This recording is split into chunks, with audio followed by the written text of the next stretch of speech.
Good evening, everyone. We are going to make some little lidded boxes tonight.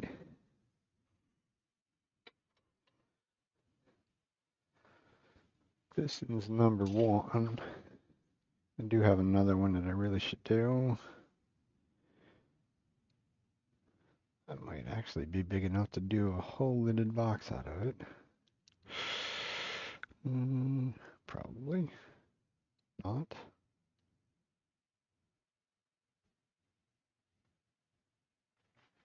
I usually leave an inch. We'll try it. I have the other half of this piece sitting here. I usually leave myself an inch at the top to make the lid.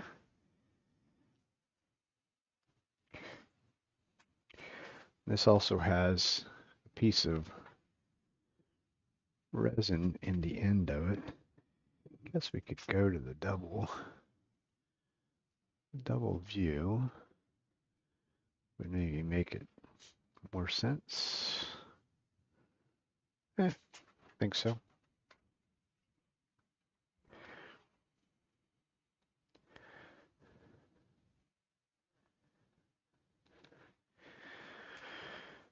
And of course it is ash, so it's got to be a little hard on the cameras.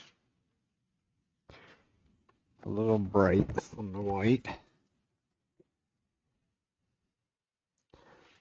I will need a timot on that end of that. Not a very big one, of course. Definitely don't want it to be very deep. Like I say, there is an epoxy in the top. Give it some color.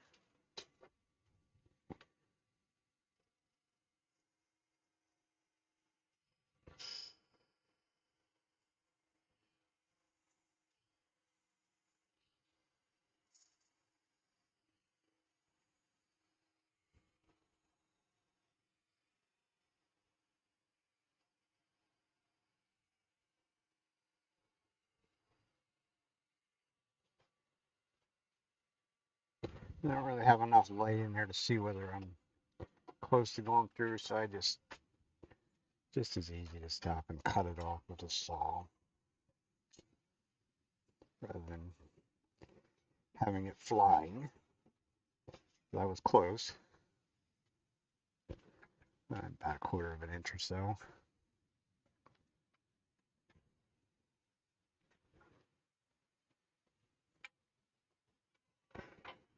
So I guess while I'm here, yeah. I say I would clean up that face, but there's no point.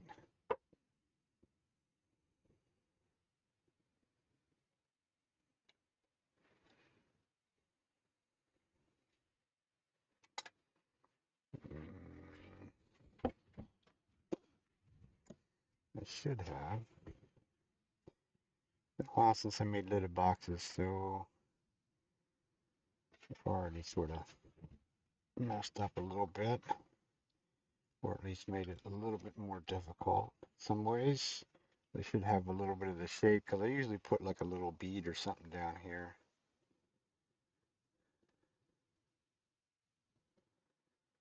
It should be all right. Should be able to figure it out from there.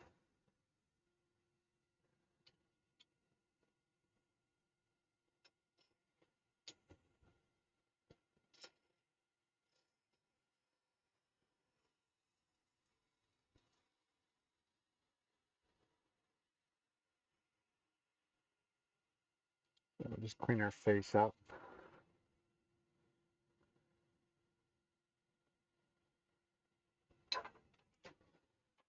Just trying to think how I want to actually do it. I don't want a real big bead down there. I think if I take my 1/4 inch parting tool,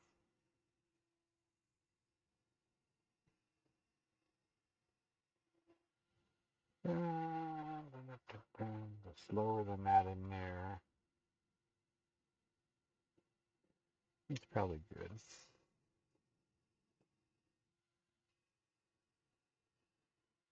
That's sort of the start of the cove that'll be there, since we're trying to do things ass backwards like that. So I want the big.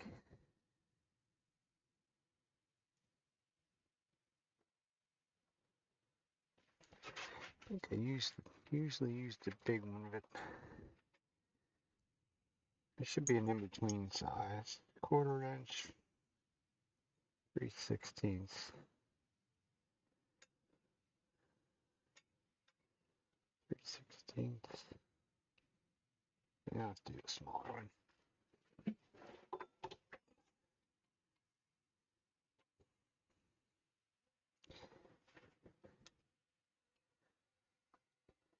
And then we'll get right, then get right on the edge.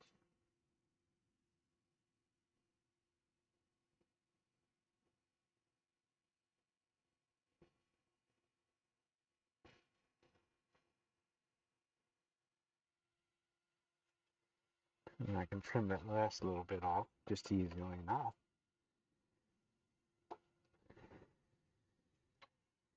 Make sure I got it out. Thought it looked like it was a full bead, but it's not. There's a tiny little flat on the top. Well, I should have put a little line on the top. Would have made it better.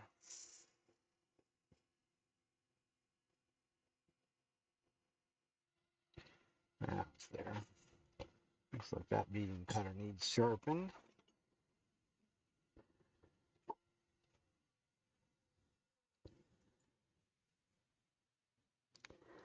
That's better.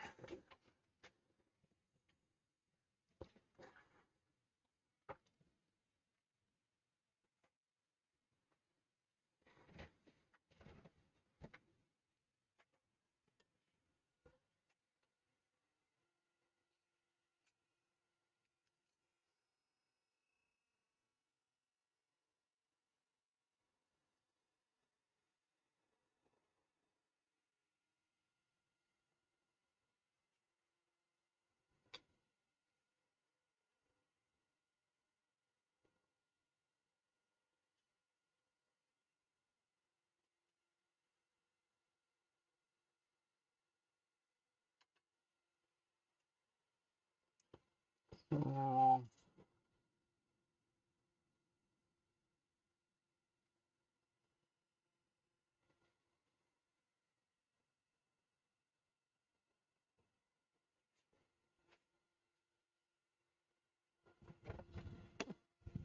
sort of like you have to try and visualize this. Like I say, this is I kind of did things a little backwards. I should have done this work here before I parted it off, but I didn't, so just gonna have to live with it. Spindle gouge, probably one of the easiest ways to clean them out. You just get out close to our line, and we'll do the rest of this paper.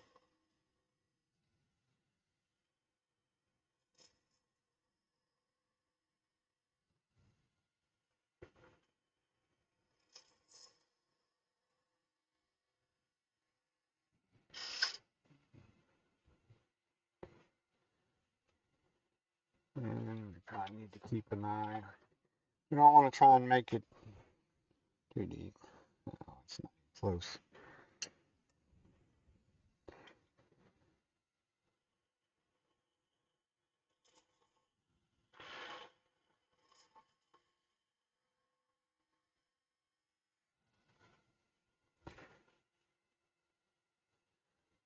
I want to keep the lid fairly light in weight. Well, the whole thing will be light, but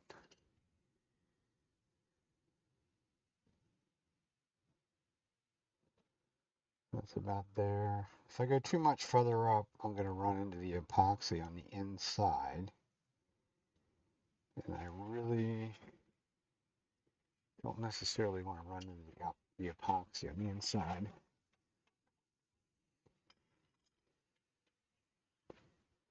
Reason being, I don't want the epoxy is much harder to get sanded super smooth. So if I do it on the inside, then it would become a little bit more work.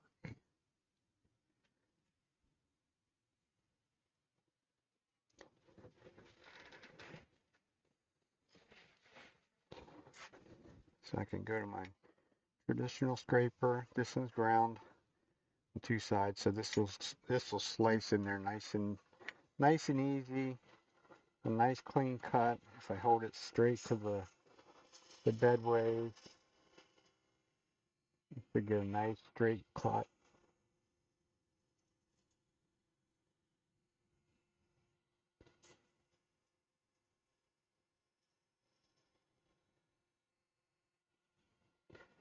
And it should give me a nice,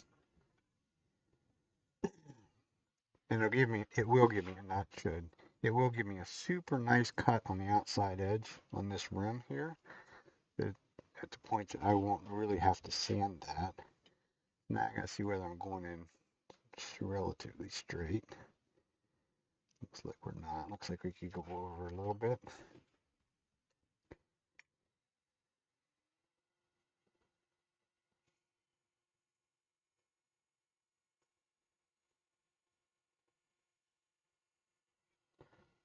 It's also is curved on the bottom and curved in that direction. So when I go down the wall and touch the bottom, I don't make contact with that giant surface in there.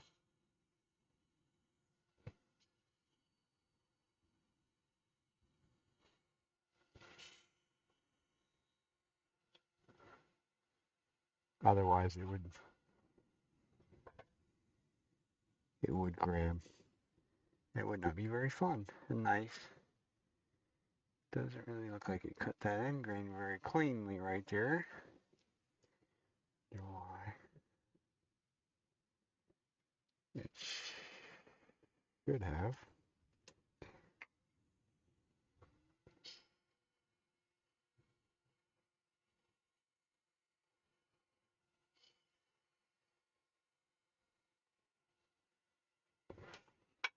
To be a little bit more gentle with it.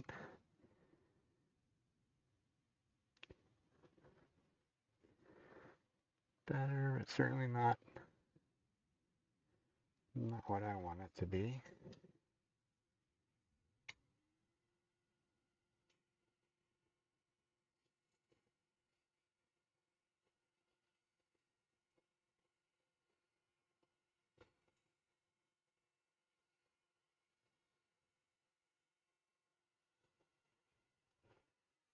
Just get it to where it's just making dust.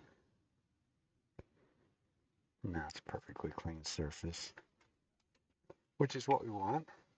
This needs a little concave in.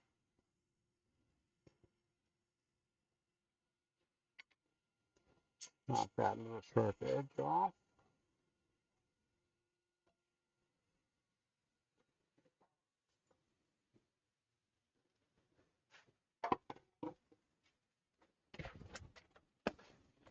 And that should actually be the inside of the lid pretty much complete.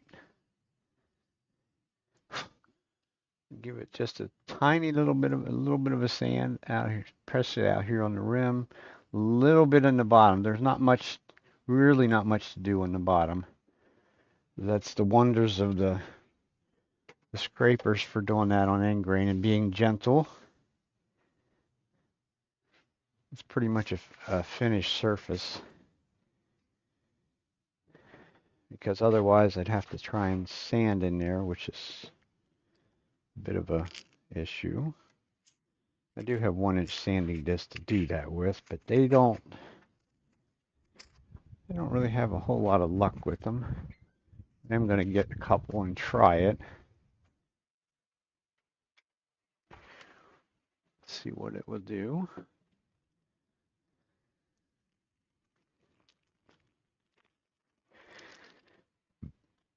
I've had these little discs forever. So we'll just do a 150, a 220, and maybe a 400.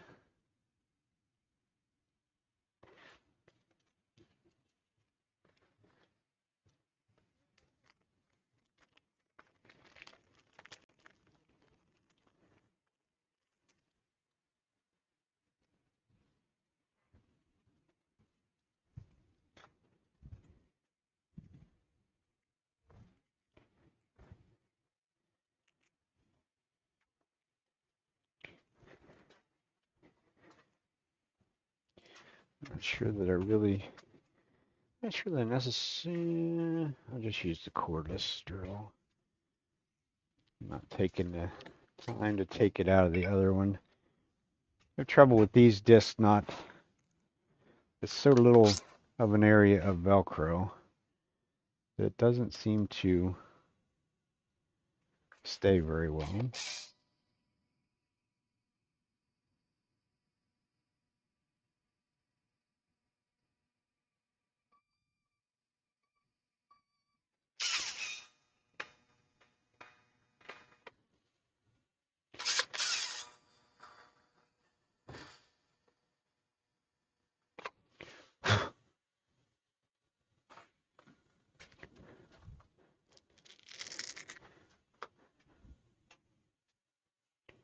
So 150.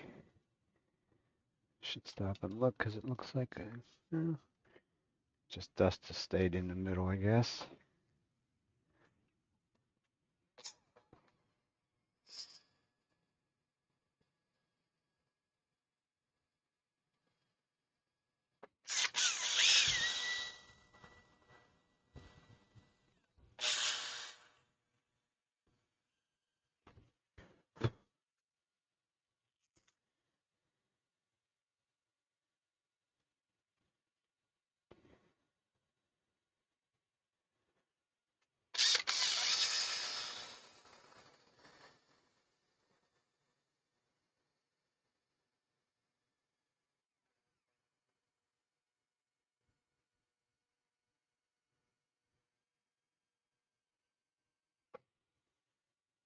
Okay. Well, for a change, they actually stayed on. Always something new.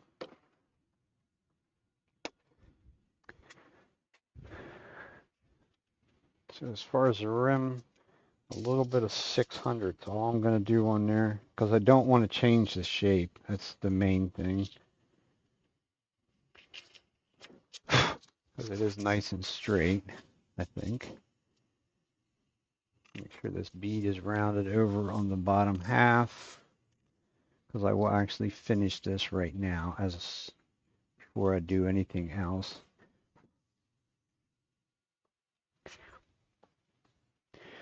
I was good with the Sorby tool. Oh, we could do it anyhow. Spiraling tool. And that is the fine.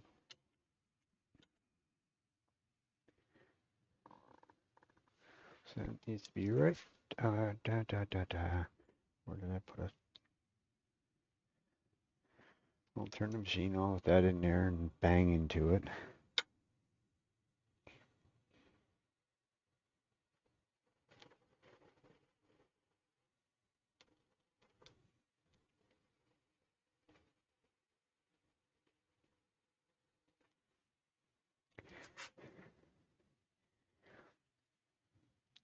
Well, that would have gave me a nice star in there. But I had it at the right angle to start with.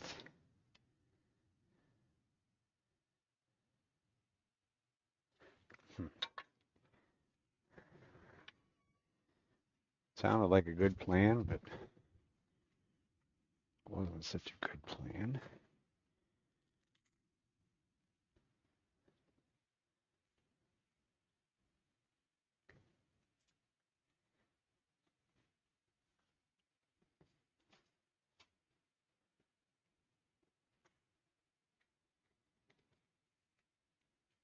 Yes,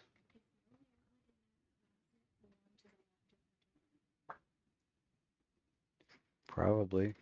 The other one's probably behind the gun cabinet.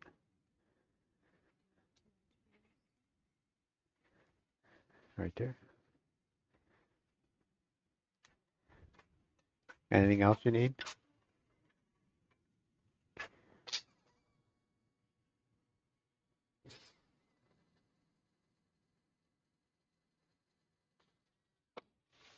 Yeah, there's what they usually do. Guess I gotta make sure I keep it flat rather than getting it up on a little bit of an angle. Got some of it off of there. Something I need to practice a little bit more with, or a lot more with, really.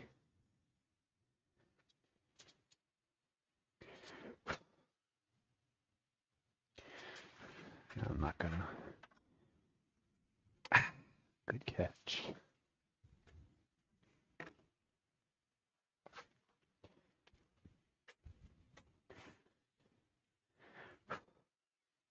Well, it is kind of the inside of a lid, so I'm not gonna get too carried away with it because we're probably gonna play around doing some different things with this.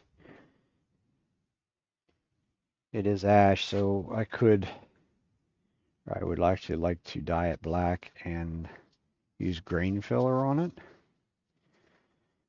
The last one I tried with that in the epoxy on the top didn't actually go so well, so we'll see what this one does. But for right now, we'll finish the inside. A little bit of Parfix 3408.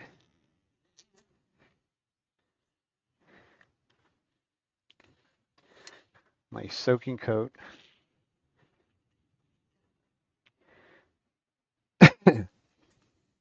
So if you do it right with that spiraling tool, you get a nice little like star in there. But like I say, I don't need to do more work with it so that I don't have it wanted to move, but didn't have quite the right presentation on it. Because in order to make the star rather than a spiral, it needs to sit still and just basically just dig in. That should work. So we'll give it a little activation because we're going to need it to set up pretty quick.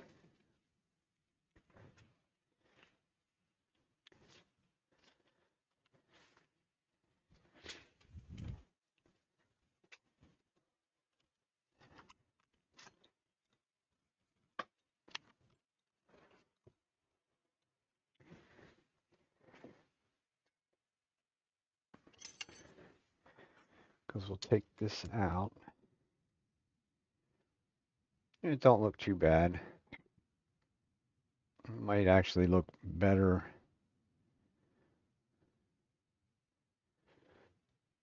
It would look neat if I could actually put some grain filler in there. And I may or may not try that. That'll be a lid. That's the copper color on the lid. So we'll make it be a sort of a smaller type box. Tenant's way too big, so just gonna clean up the face a little bit. And I'll probably just put another tenant on here so I can flip it around and take that tenant down because I want these jaws to be fairly well closed. Actually, it would be better yet if I would take these jaws off and put the small ones so I could get further down, but I think we can do it just this way. It should be okay.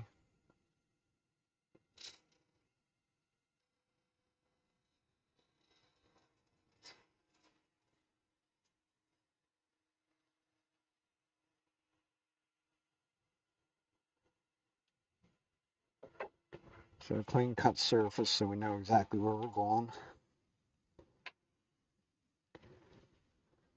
And we need a dovetail tenon.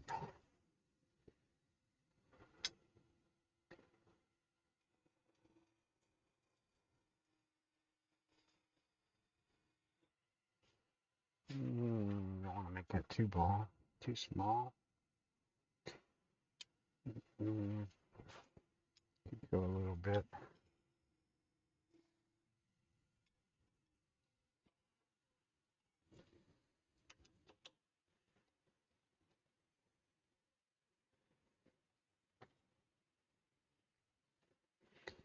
So now this gives me a real good idea on this end how small I can go.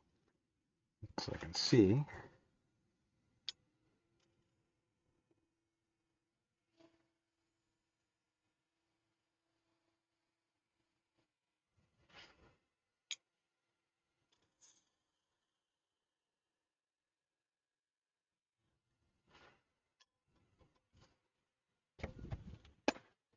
That could actually even still be part of the bottom of the box as well, if need be.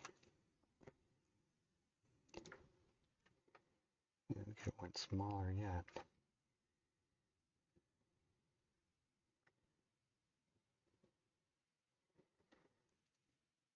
There it goes.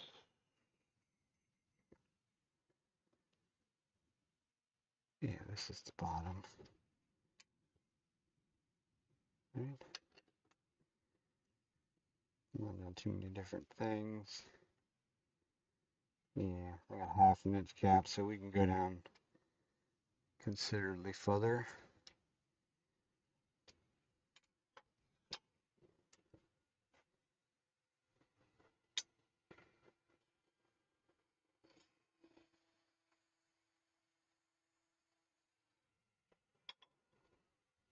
But I want to try and get the trowels down inside there to make it easier to shape it without running into the jaws. That'd be better. Could even be a tiny bit smaller than what it is there, but that should be good enough.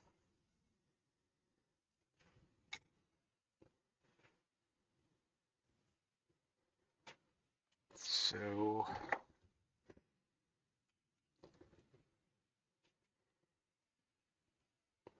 use our calipers. Set to the inside of the lid. These really don't have enough of a point to actually use them like a lot of people you would see use them that way. This will just give me a good idea. I could use the outside. I don't always make out well doing that either, but a bigger parting tool would be probably advantageous if I had a bit of a mark to know not where they need to be.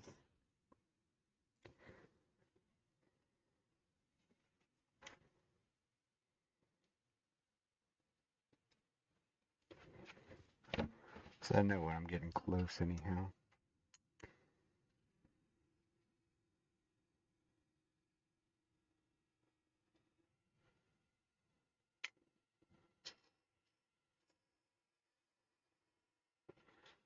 Make a taper. Check it against our box. Not close.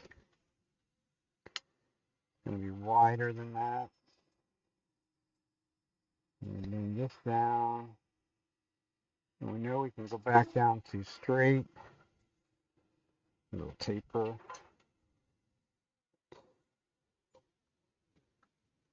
Still not close.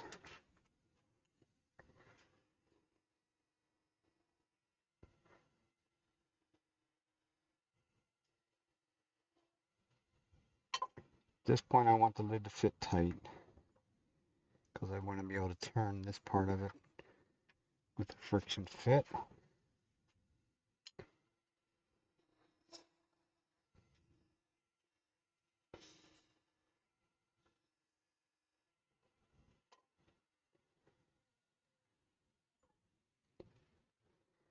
So there it just starts to go up over it. So if we make that relatively straight,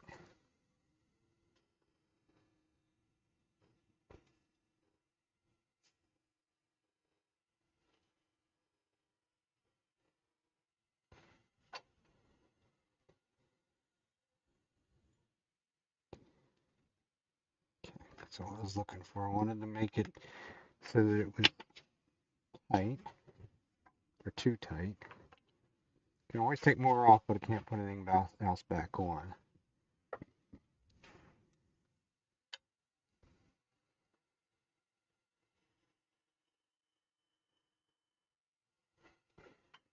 And now we'll do the final fitting with the corner of the skew. It's actually a perfect fit for the lid, but that's not going to hold this part on.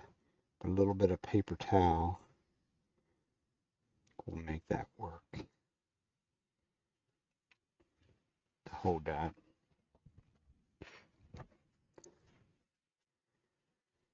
So, what do we have left? Millimeters is easier to divide in half. Inches, inch and 3/8.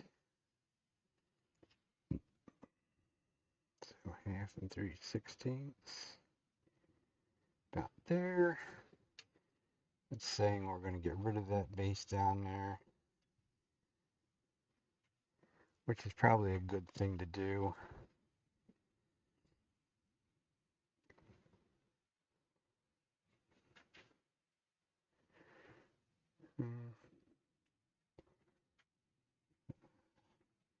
I usually do these sort of a round body shape.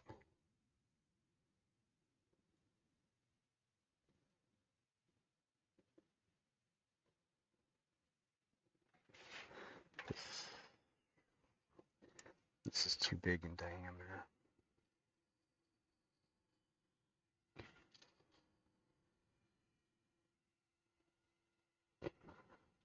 That's the problem.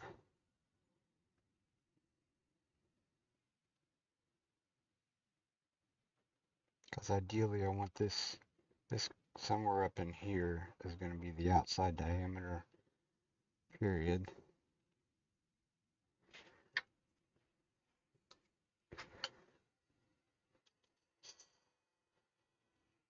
Not that I can't adjust that as well when I get there.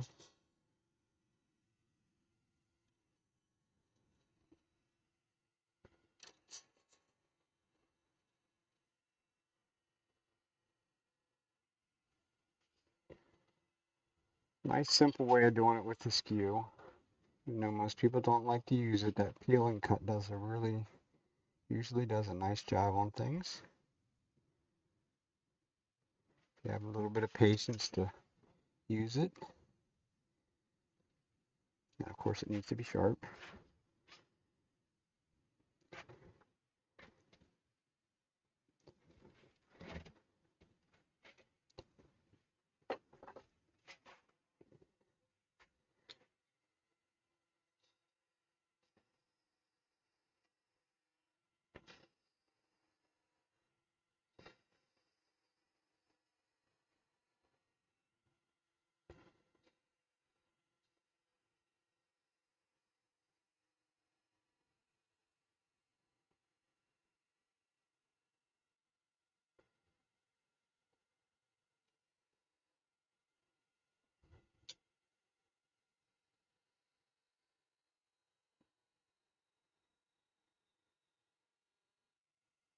A little bit of an undercut underneath that as well.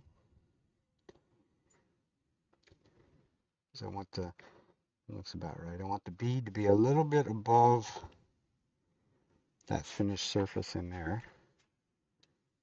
So I think that'll work. Get back to my center point.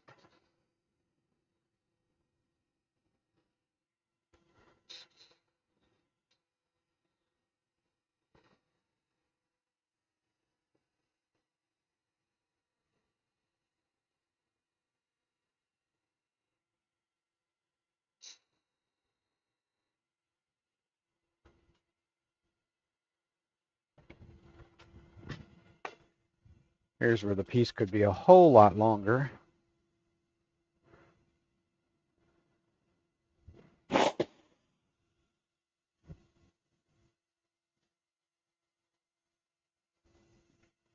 It's something my nose don't like today.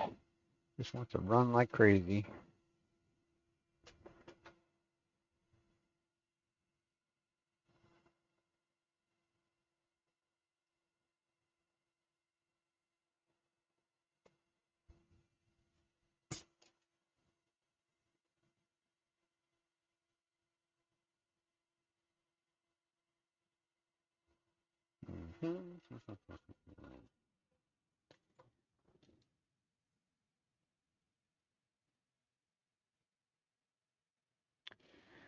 Be a whole lot easier if I wouldn't. Because now we need to hollow this out. Of course, these lidded boxes like this doesn't necessarily have to be super, super thin. At least as far as I'm concerned, they don't need to be.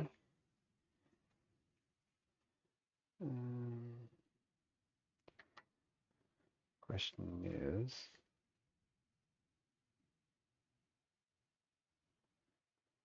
put a little paper towel in there. I can bring up the tailstock. I have a way of doing that without destroying that surface too.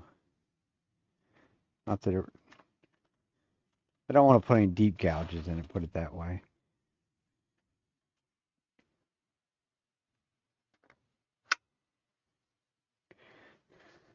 Half a ply of paper towel. That's all that was. And you see I have to actually smack it on. That's actually really almost tight enough. Probably is tight enough to actually turn without any tailstock support. But we also don't want to chase it. And I also don't want to do that yet. Because I didn't polish that.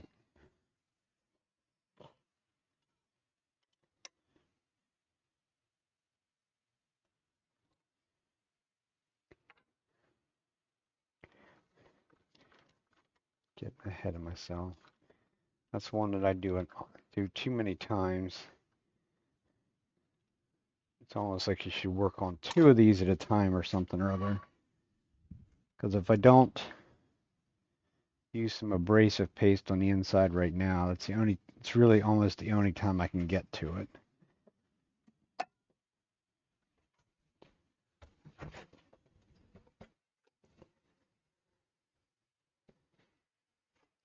And it's also the easiest way because there's really no way to buff the super glue. So the abrasive paste do a good job. Won't be quite as shiny as what it would be if it was buffed, but it's not far off.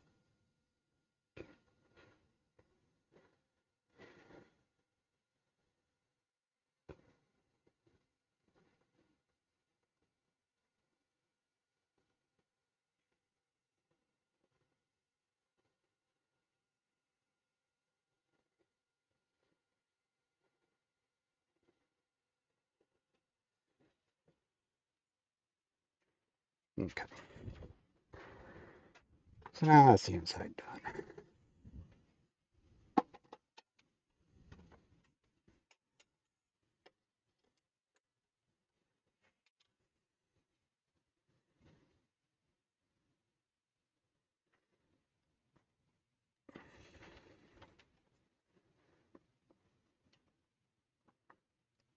And just lining up the little indentations that it made the first time around. And that way this thing it's been nice and true.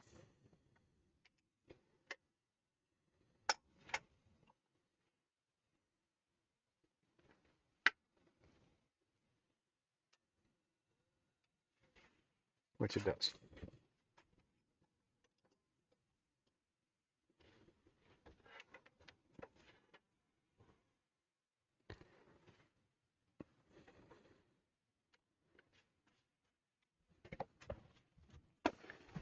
It's just a little wooden cone. It has a piece of leather on there, which will not mark a surface. Always has to make a little bit of noise though. Get it the seat right in the right place. And I just put a tiny bit of pressure on it, because this is certainly no precise kind of thing.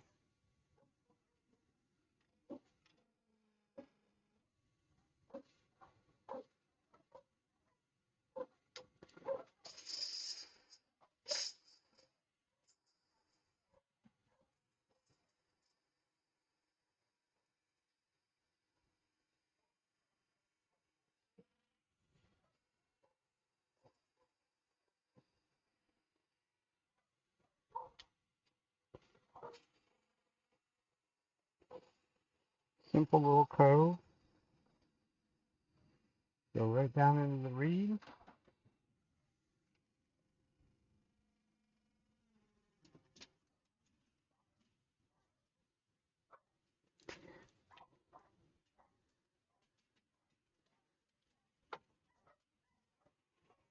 Almost sounds like I might be getting company, so this might be a really short stream.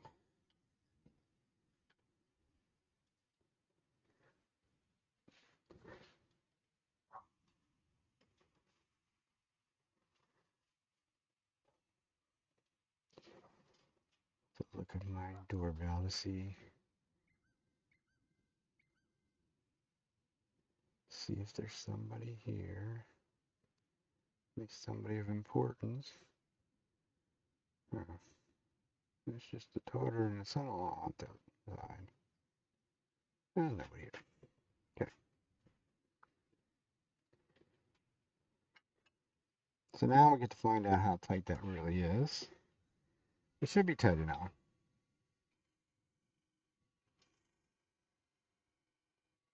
All I want to do is give this a little bit of a curve.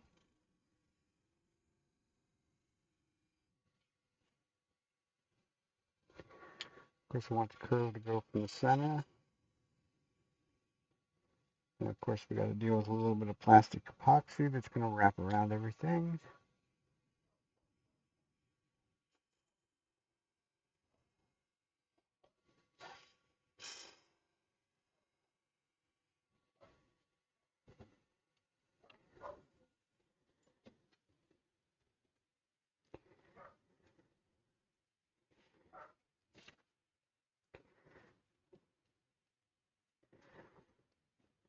Not really quite as much of a curve as I would like.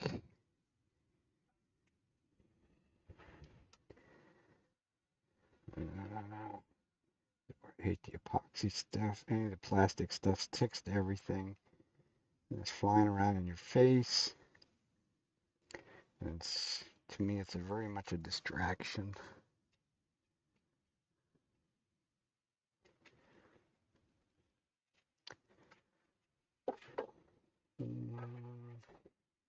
Let me get the big shear scraper out. I think that'll do a better job on that than anything else.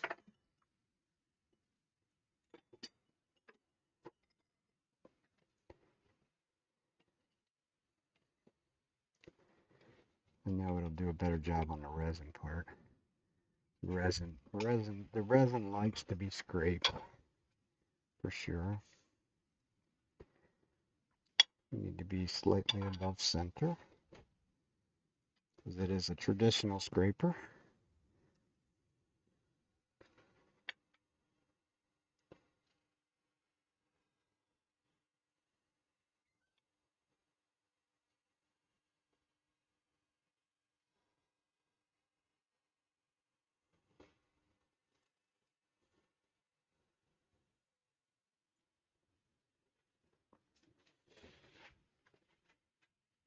Messy stuff.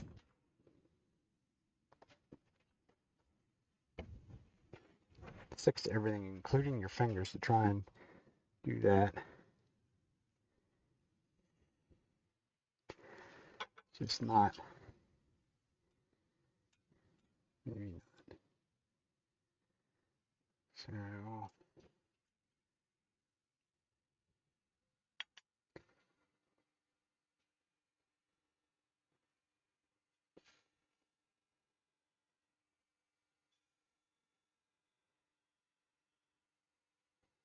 I don't have a ton of.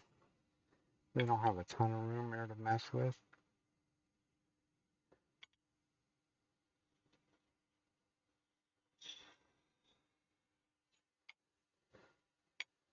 The resin is not that overly deep.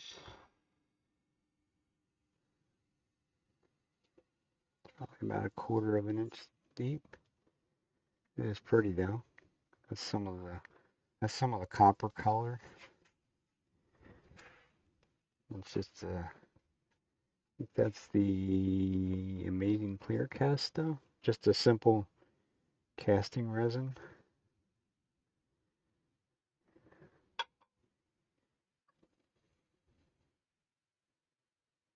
I don't have it. Don't really have it quite. As long as I stay right on the resin, the sharp edge of the skew will cut the resins probably just as good, if not better, than a whole lot of other things.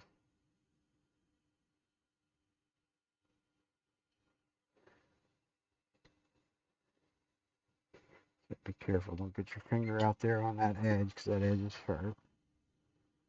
Very sharp. I'm just trying to get rid of, I had some little, can't see it on the camera, but you feel it that there were some little lumps in there. Little waves, sort of. The less I have to sand up here, the better. Because it just clogs the sandpaper up right away. But I think that feels like it's pretty good. So we can give that a sand. Just trying to.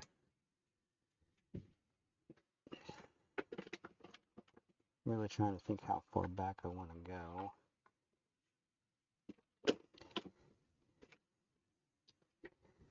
Three twenty, not 400.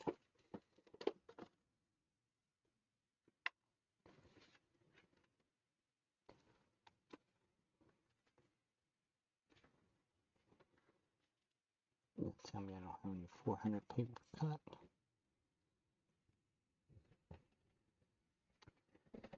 Or do we have sandpaper in the wrong bins? 800.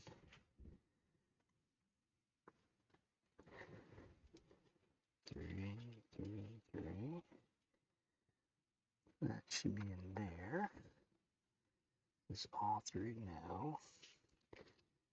Like I put it in the wrong bin.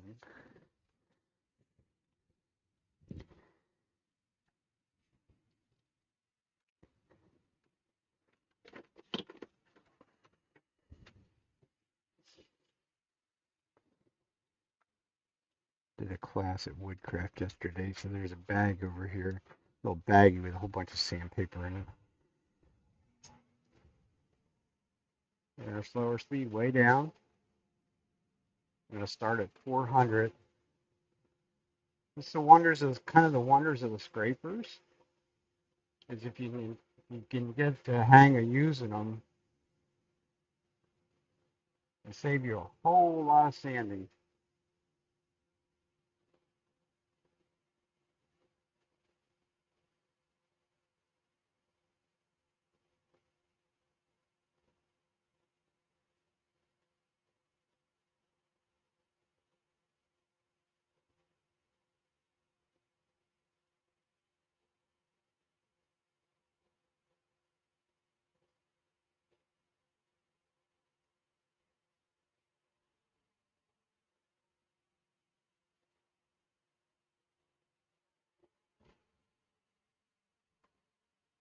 And of course, it's resin, so all it wants to do is load up the sandpaper.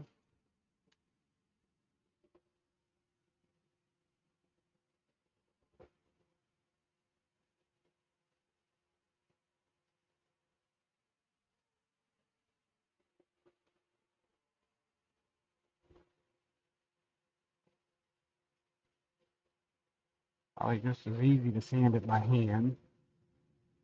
It won't generate the heat.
What I'm going to do, I'm going to clean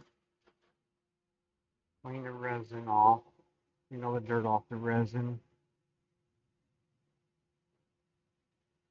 Because there's probably some little, when I could see there, it looked like there was some tiny little pores that might have opened up.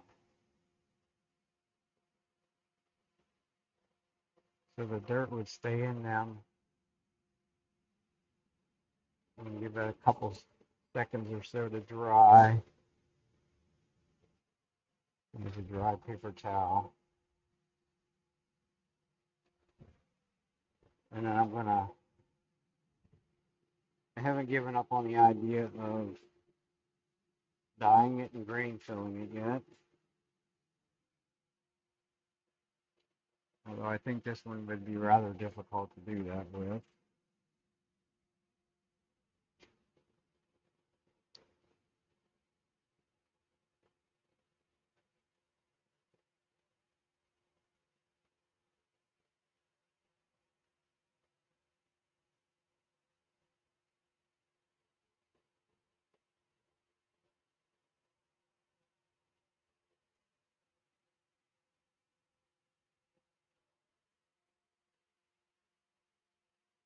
I think my easiest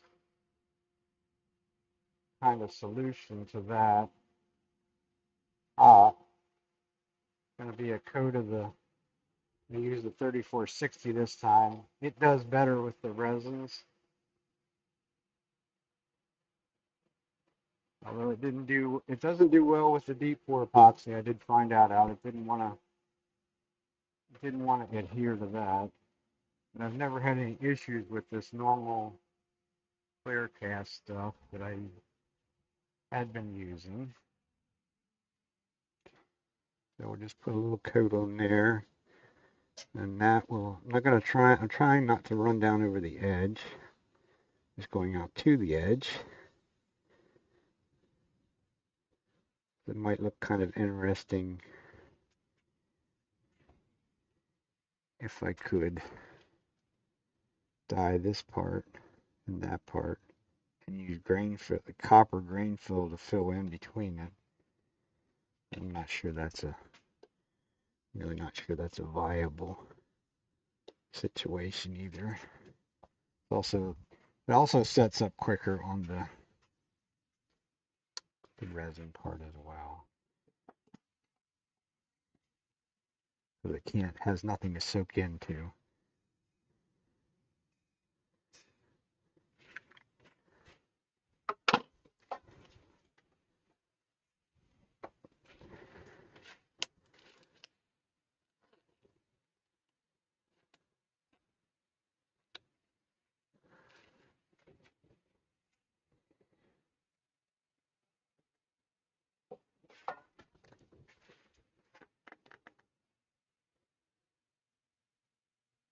Yeah, I'll just let that dry. That'll probably require a little bit of 800 grit sandpaper across that, because there's some little places that sort of like beads up because it can't soak in, so it doesn't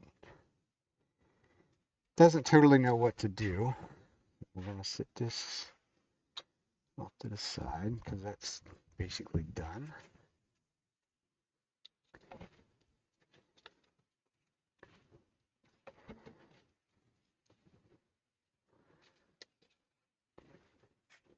Now we can hollow this out, which is going to be a challenge because we don't have that end.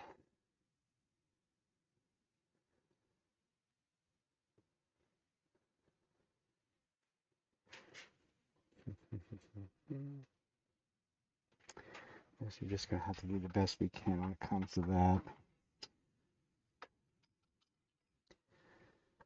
That should be a real small tenant down there or something or other so that I could make the shape so that I knew where I would be on the wall.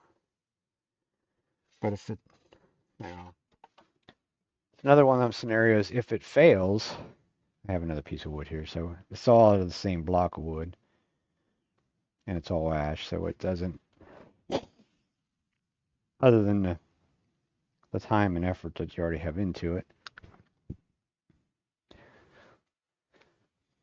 and being lazy and not changing chuck jaws.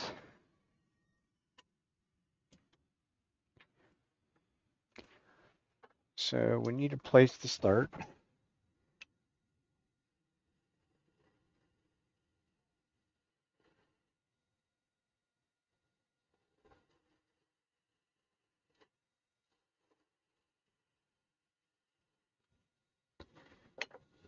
And I made a new,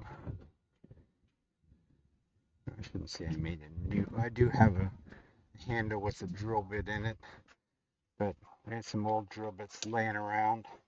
So I just kind of made a handle with the drill bit already in it.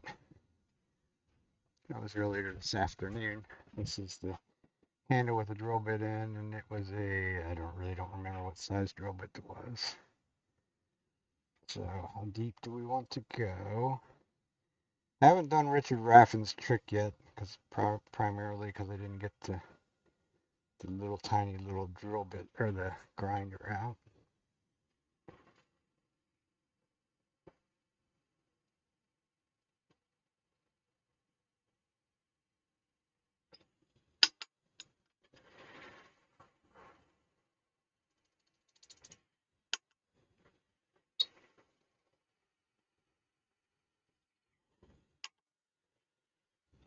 I sort of primarily made it for the fact of this teaching thing that can go in a little bit deeper than that.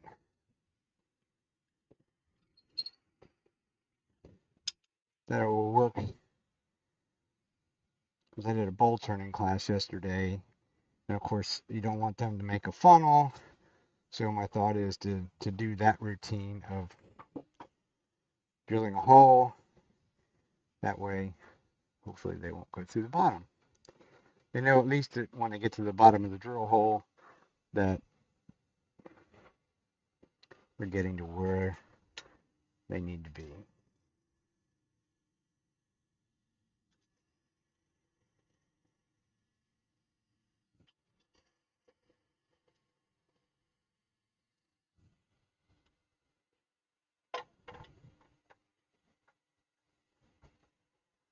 With 1/2 inch spindle guide.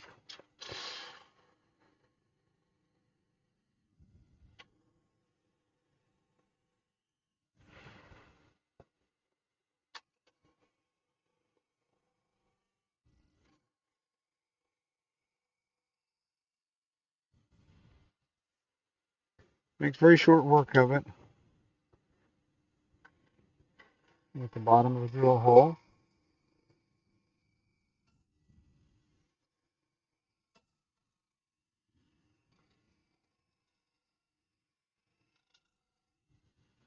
If you go at it too hard, it squeaks and carries along, but it's certainly Certainly not a pretty clean cut, but not really totally worried about it being clean at this point. Because from there we'll use some little scrapers and whatnot to go in there and clean the rest of it up. And yes, I'm gonna need my other one. I want to clean the opening up and get that right first.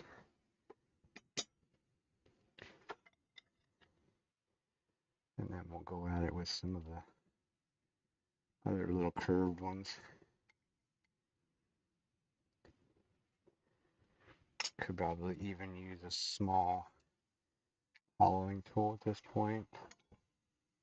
In order for this one to work right, it needs to be above center, because the only thing it contacts is that top little point.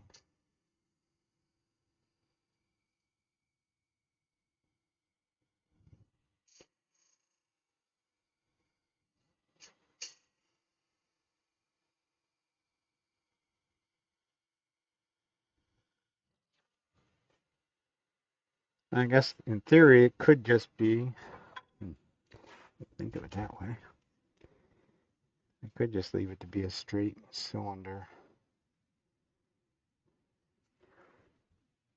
It wouldn't necessarily look very good, I don't think.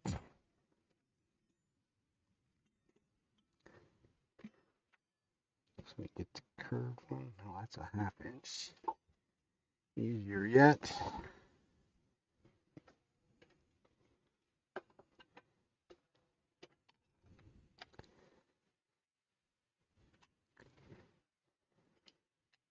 Like I say, it's not necessarily worried about it being super thin.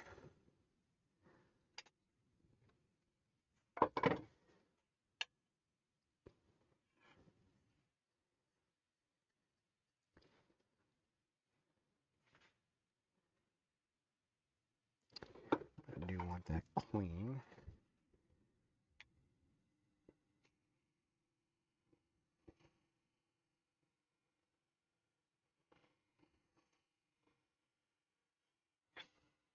And pretty straight. Not worried. Not like I did earlier, but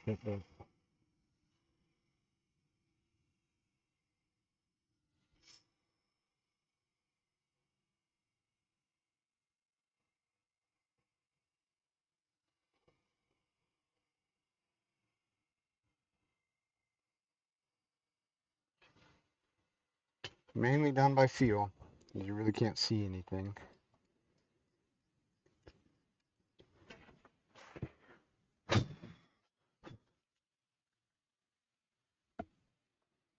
Put our fingers in there and see. We're not nowhere. Probably best in a 3/8 of an inch thick right there. I'm not really worried about the bottom part. And I'm gonna sort of make this a continuous curve. At least that's the plan. We're at the bottom of the drill hole, so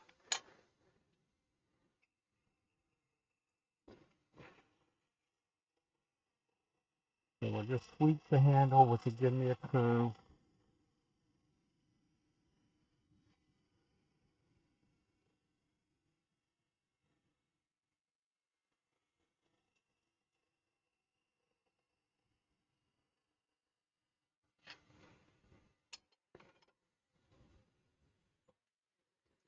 And of course, the chips have nowhere to go.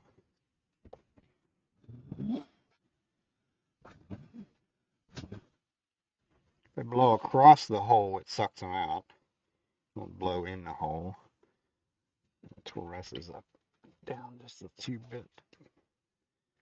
I left a little, kind of left a little hump. Still not quite high enough for it. Left a little like cone in the center.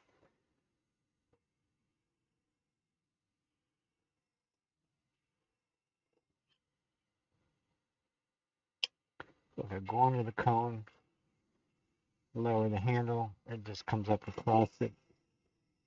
Then we can sweep out away from it.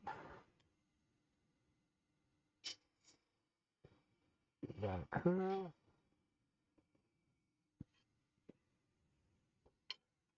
That one there is a negative rake one. It actually does a pretty clean job. It's pretty clean, but it's not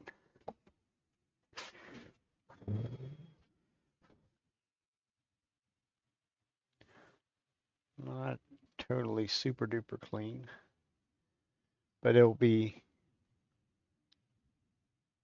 sort of clean enough for the inside of a box.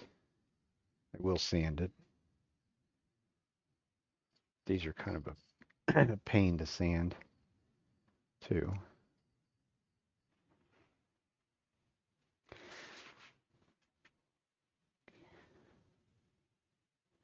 Because I don't, my big overkill. This is the one for the hollowing ones, and it's bigger than that.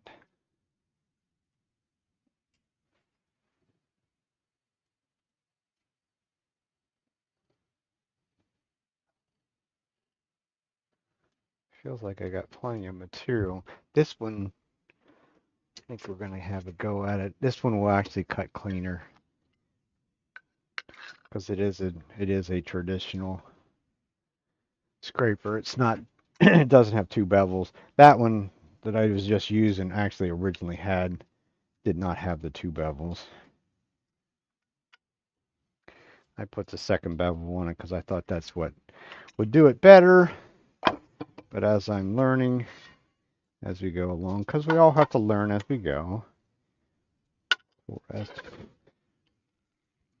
I should have left it as it was rather than messing with it.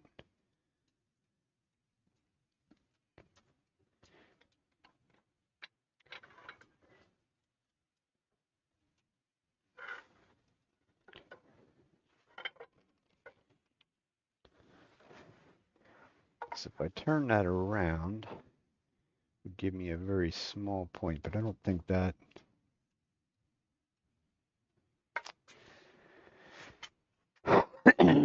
Which Allen wrench is it? That one? Of course not. That one has to be a different one.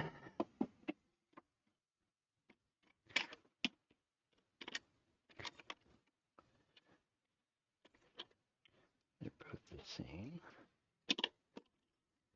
There it is. So my thought is to bring it around so the radius is going to match. Yeah, that'll work. Because it's sharp the whole way around. So that gets me closer to that radius.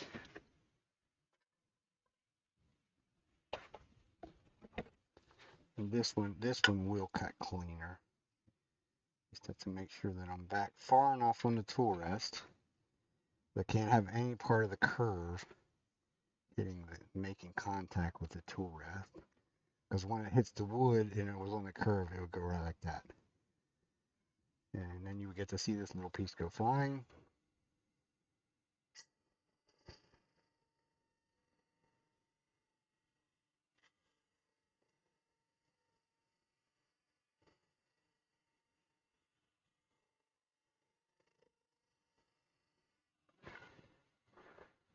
So that would basically be a traditional type scraper on the inside.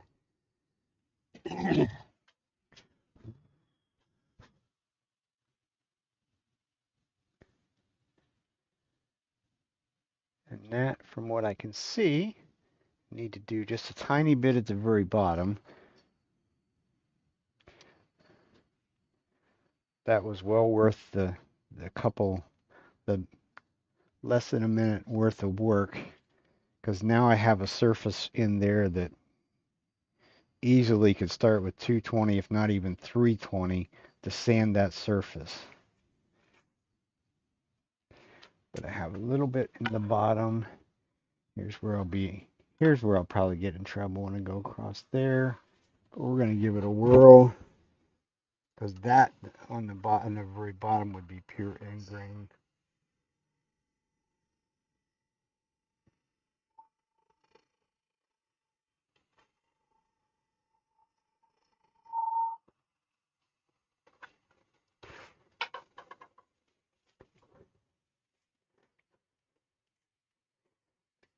I think I got it. Also left a little nub in the bottom. That we might have to seriously chase her tail on that little nub.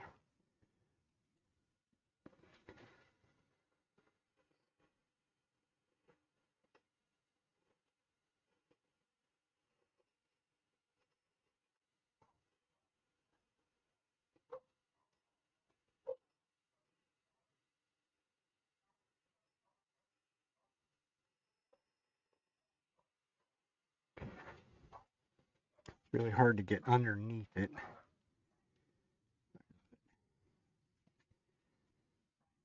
So that did that.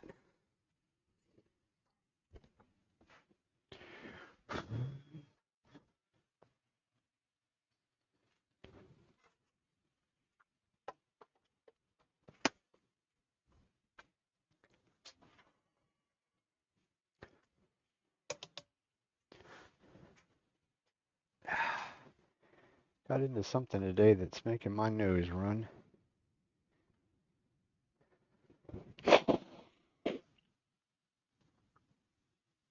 Allergy season, I guess.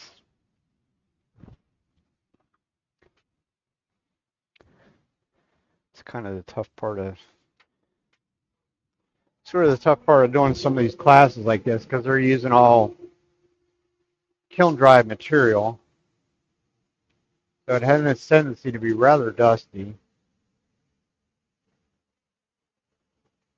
And they have the big air filters, but they don't really do a whole lot of good, I don't think, because it's a pretty good sized room.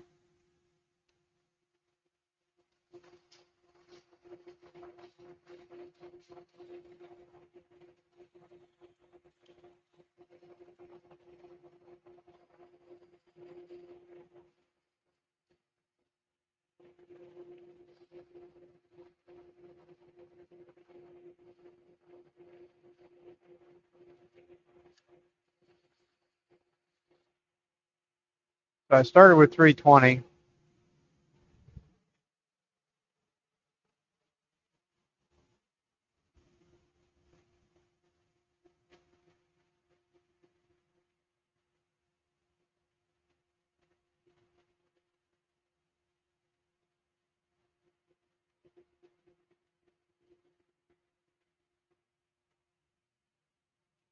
Clean out my dirt.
Looks nice and clean. The old finger test. It feels good.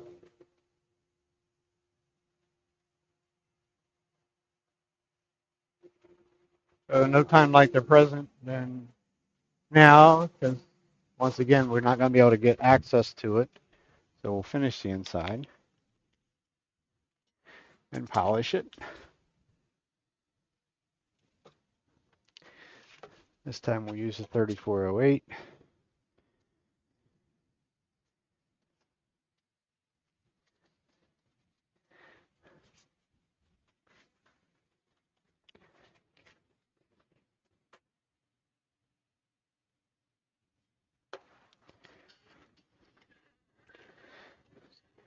Get the very bottom first because it's end grain. It's gonna soak the most in. And I do want to do. It's gonna be a challenge because I want to just do the do that tenant without smearing it up over. How about just a drop in that corner?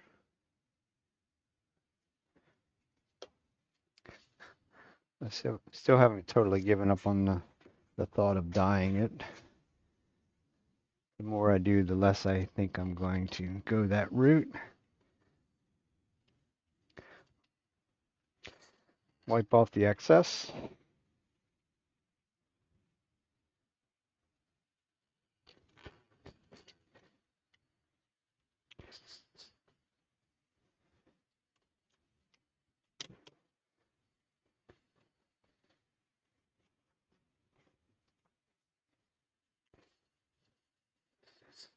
Make sure it's dry.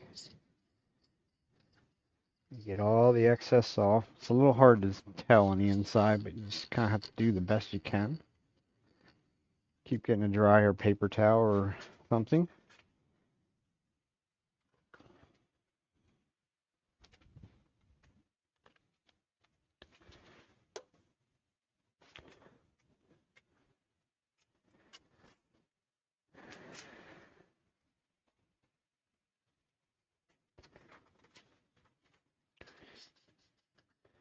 You can see some shiny stuff up in there. So shiny means it's still wet, or there's some sitting on the surface, I should say.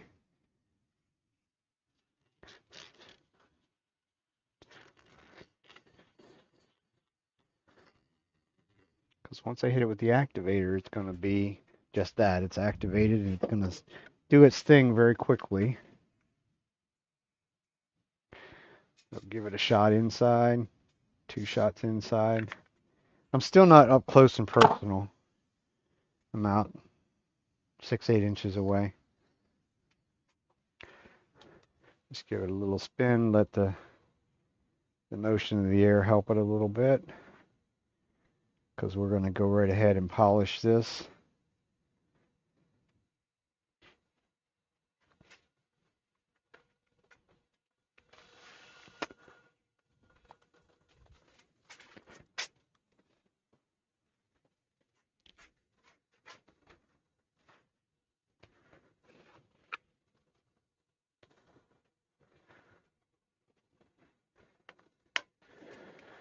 Airspeed, wait, not that far. Nice and slow to start the abrasive part.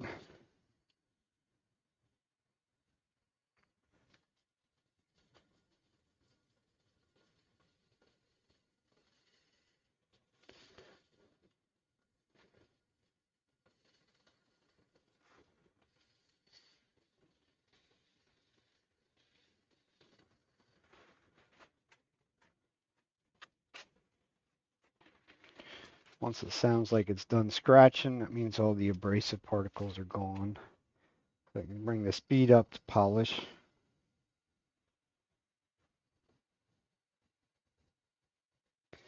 And put some pressure on it.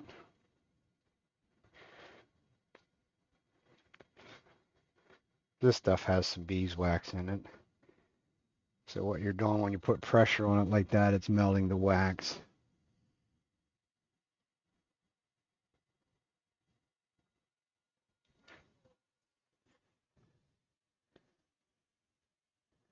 like there's a little bit of a tool mark on there that I missed. Well, call a day late and a dollar short on that.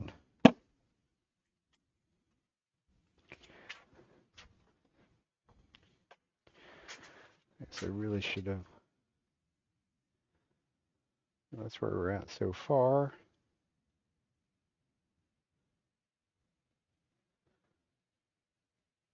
So we have to do this bottom and get rid of the bottom. So now I have to make a bit of a jam chuck for that. And I think before I do that, I said I wanted just, I can do that by hand. Be just as easy, probably easier.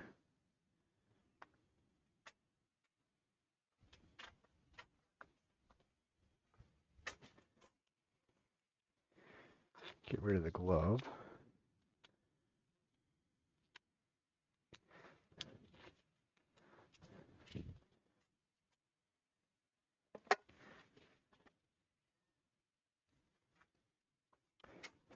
The odds. Limb? Nope. That would have been too easy to actually have one that's halfway close.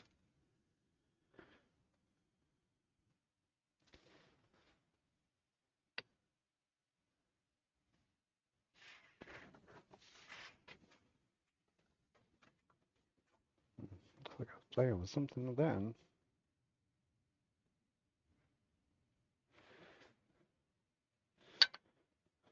Okay.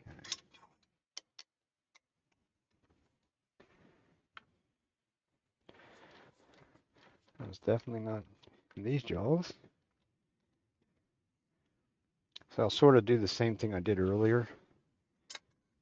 I'll just sort of true up this end of it, make this end a more correct size tenon for it. Not that it really would make a whole lot of difference.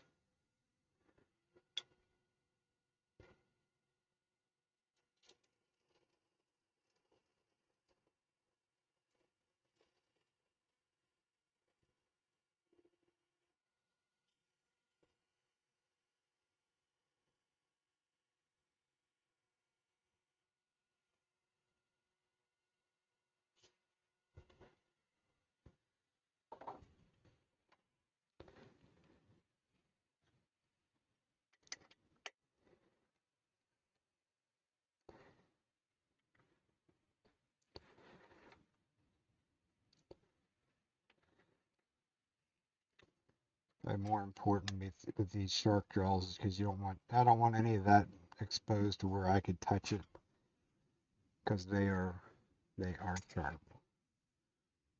So we need this. Go in there. We're gonna make sure this face needs to be true, which it's not.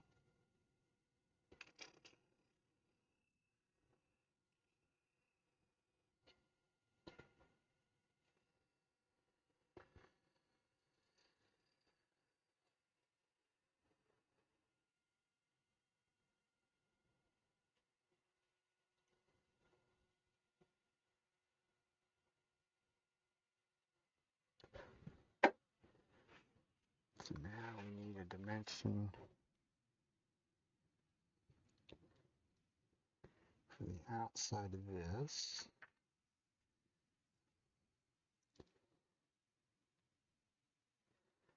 Let's see if it'll scribe one. I don't think it does work. Not super great, but it does sort of the trick.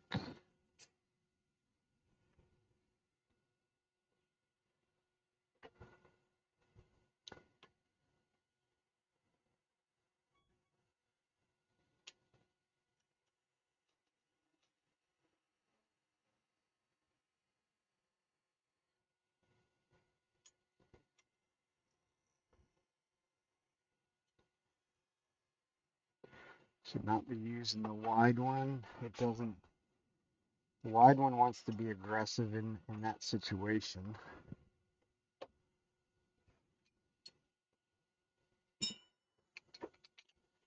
Go back to the 1/8 one.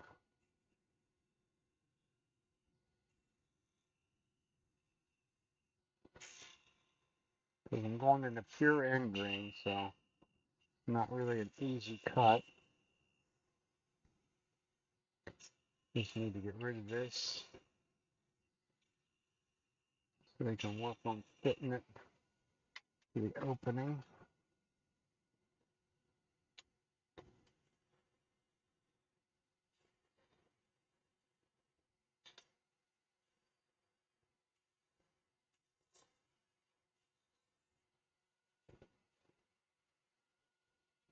Which we will do that. I do have that still in there, so we'll do that with our scraper. And this will allow me to sneak up on it.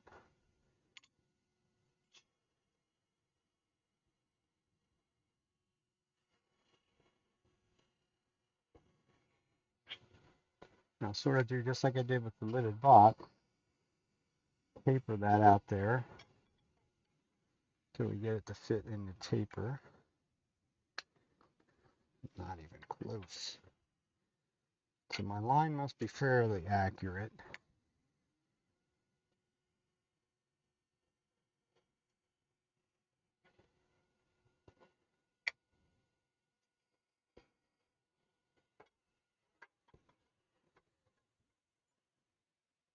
Yeah, it's getting nice.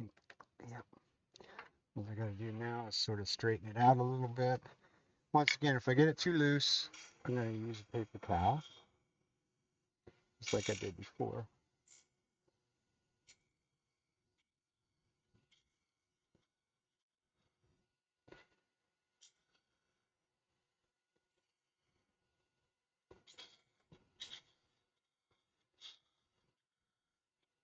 Just sort of getting rid of some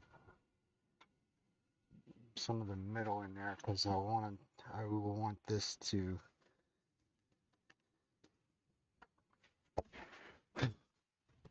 be a little bit deeper than what it is. It could be the full length of that tenon that's sticking up there.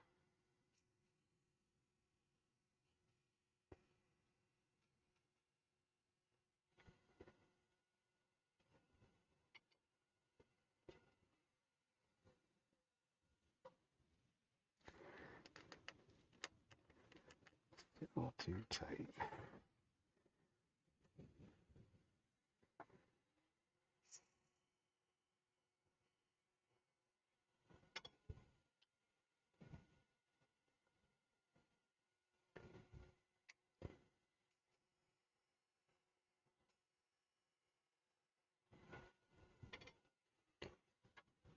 And it starts in the hole, so it could be the.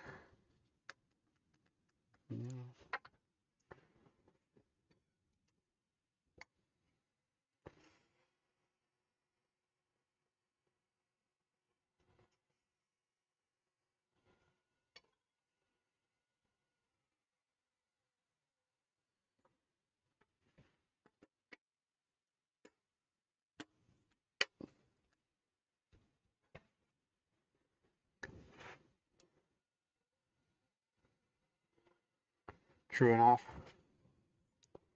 for sure. Tight enough. And probably still will bring the tailstock up to start.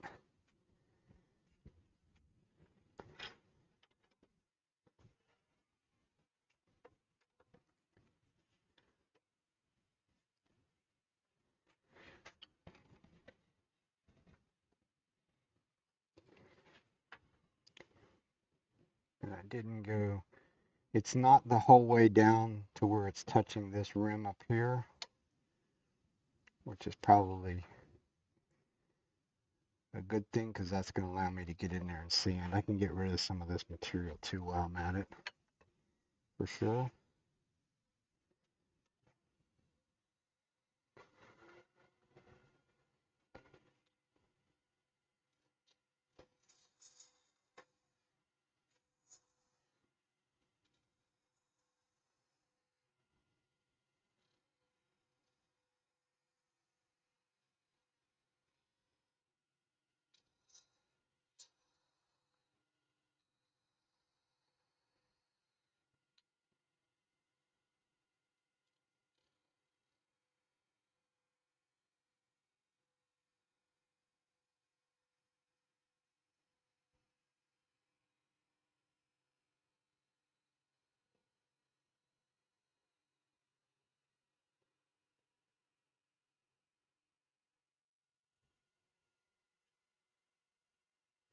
And we know we had plenty of room thickness wise.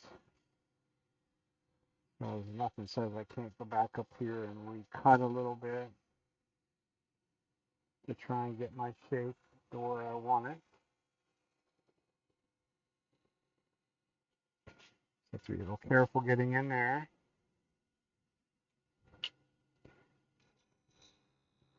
A little bit undercut to the bottom.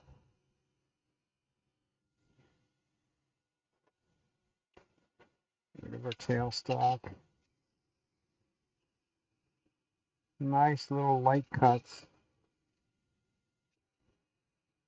If it's going to come out, this is when it'll come out.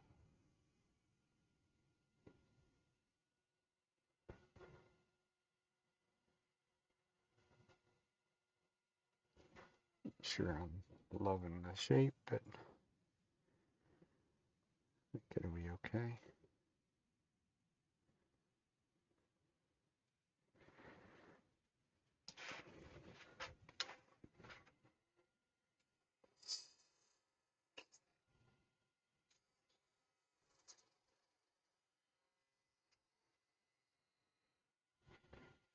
Getting rid of a little bit of that so that I don't, as I'm sanding, so I don't hit it. Because that would have a tendency to lace me. Check the bottom, make sure we are, yeah, our concave is going to sit out here on this outside little rim. As always, back to more sanding.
Also, if I get a tiny little crack on the very bottom, it's not a spectacular kind of thing to have, but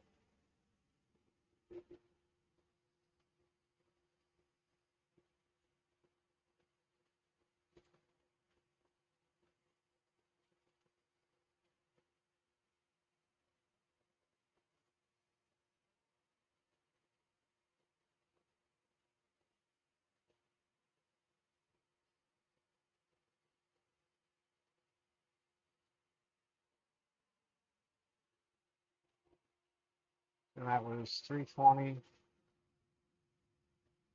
1 to 400.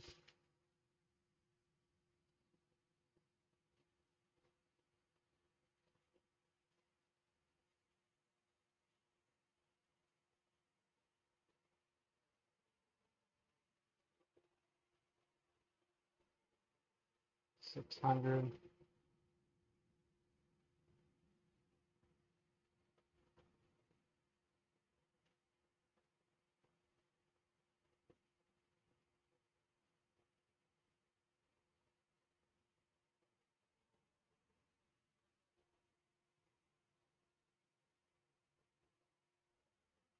And we'll go to 800. Gotta think of something to do here on the bottom a little bit.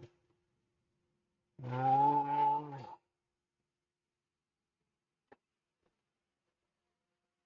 we could try a little star thing again. Or a flower, I think they call it.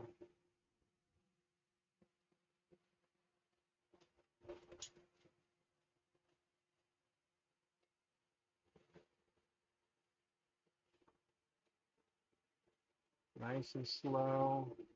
These little ones do not like the speed.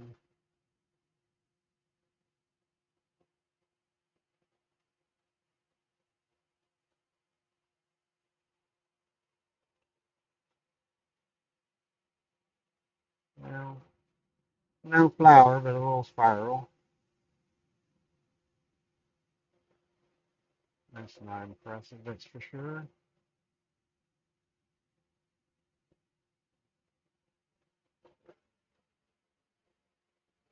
And we're going to work with that some more.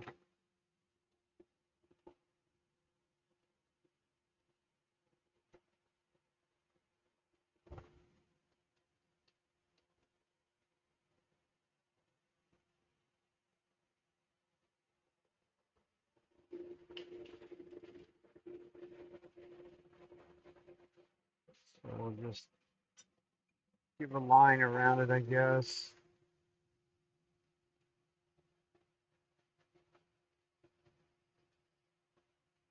And then we'll go out here and put another one maybe.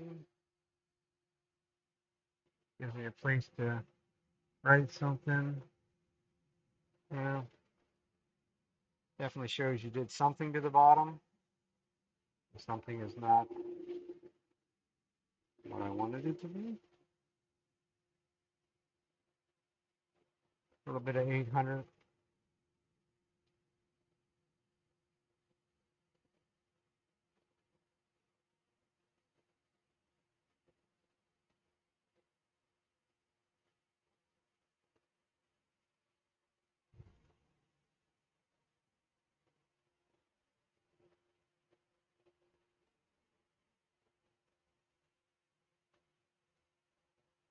Brush it off.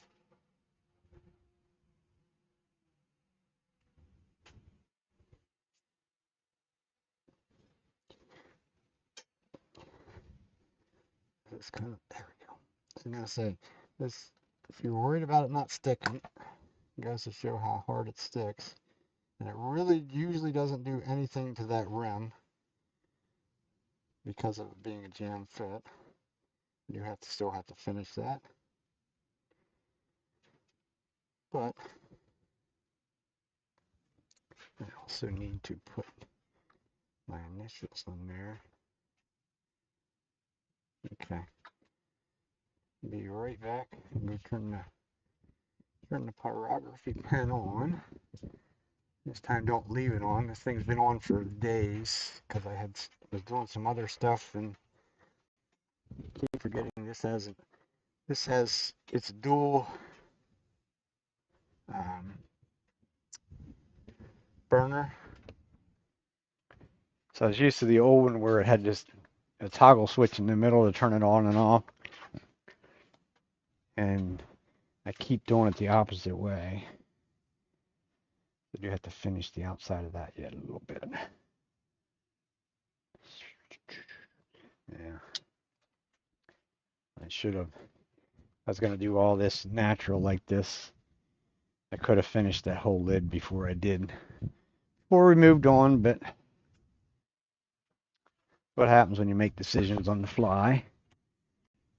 It's a bit easier.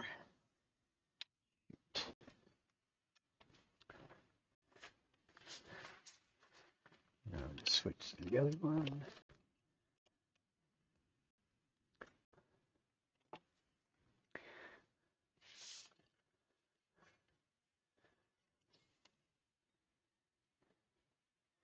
So this one here definitely does not have any junk left on it for sure.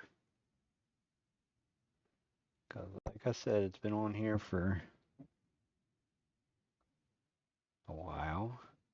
Actually, when I walked in and what I was doing with the other one was considerably hotter than what it takes to do the lettering. So when I come down here yesterday morning, I guess it was, for something or other, I'm like, man, something smells hot in here. So right away you start looking around. I went over there and the tip of the pyrography pen was bright orange. It still works, so I guess I didn't burn it up. That's kind of a dangerous thing to do. This time we're not going to jam it in there super hard. Just enough to hold it so I can finish it. But I definitely definitely clean to burn all the carbon off of it. So I got nice dark letters right off the bat,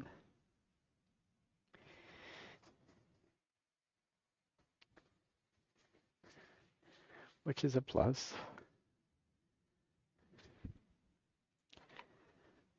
Back to our 3408.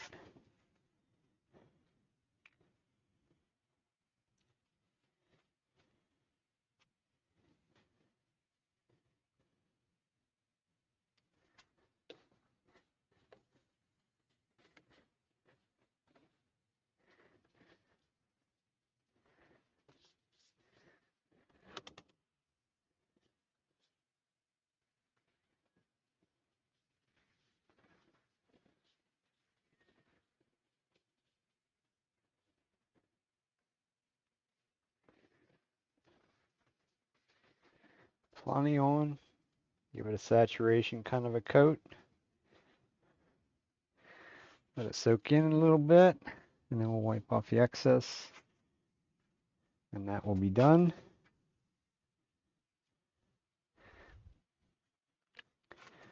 And I got some other things to buff, so we'll probably put the buffing wheels on. We'll let these two pieces sit while I buff the other couple pieces.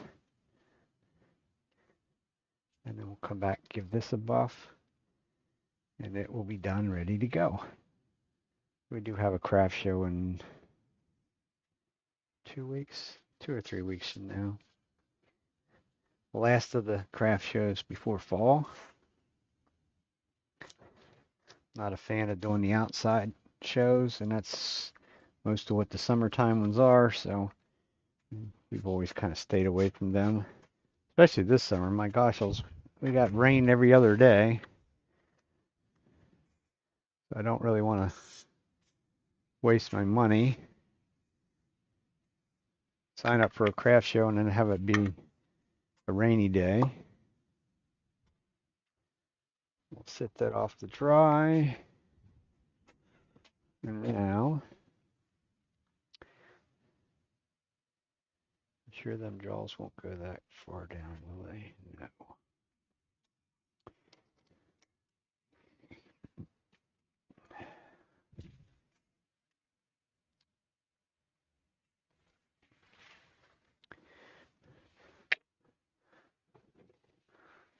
This is sort of one of the things you can never have too many of is I save all these little blocks off of stuff like this because eventually you're going to need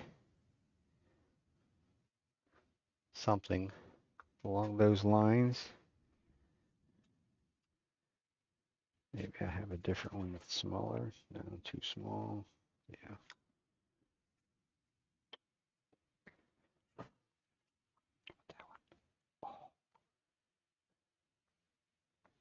Too big.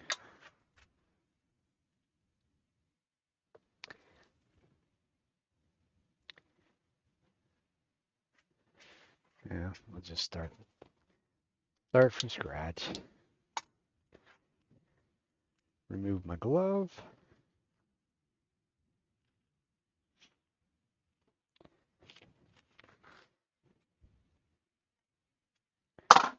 Had a young girl come to my class yesterday and went to put gloves on. I said, young lady, you can take them back off.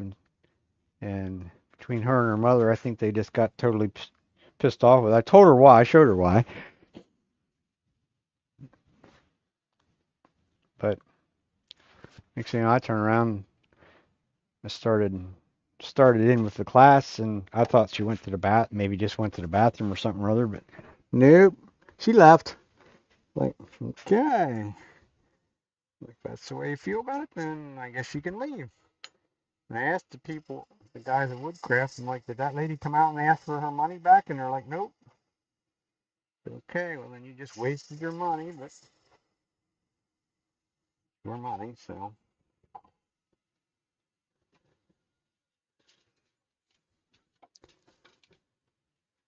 So hopefully work cooperates this week and I can go to the store meeting, which they meet once a month.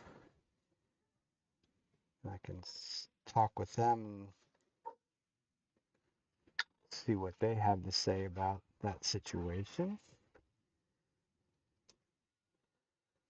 I mean, as far as I'm concerned, it's a very big safety issue. And everybody else in my class, all the other guys, there was all guys, and the rest of them, the other three were men.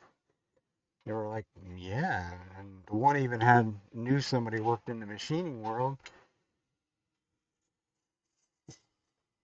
And he said he knew of a guy in their shop or whatever it was that they were never allowed to wear gloves.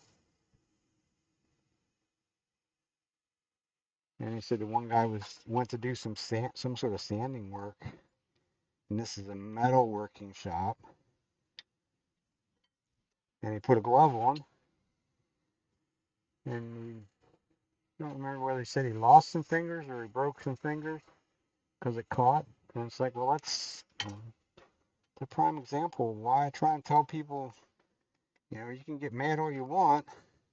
This doesn't need to be a seriously good fit. It just needs to be good enough. Get rid of some of this sharp corner.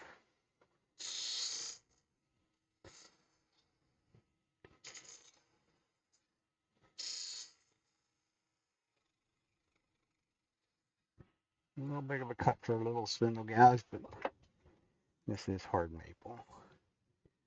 If I just push that on there kind of gently, but I certainly don't want to break the lid. All I got to do is this little bit here. So that'll work.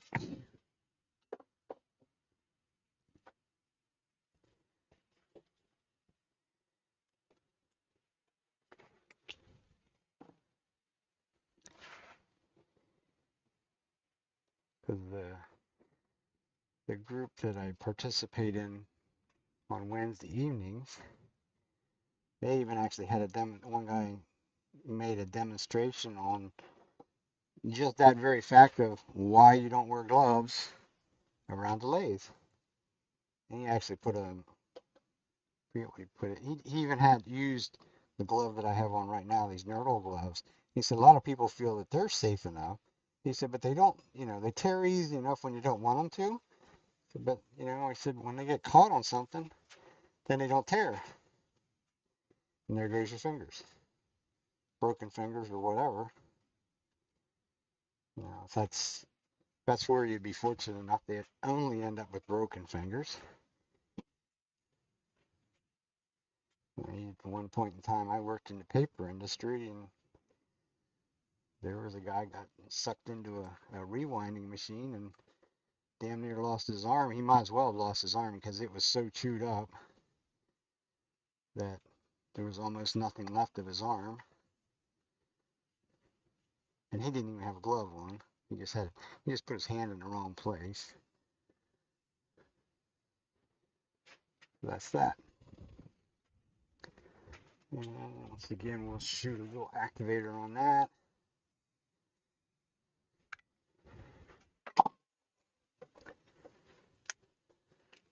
The glove.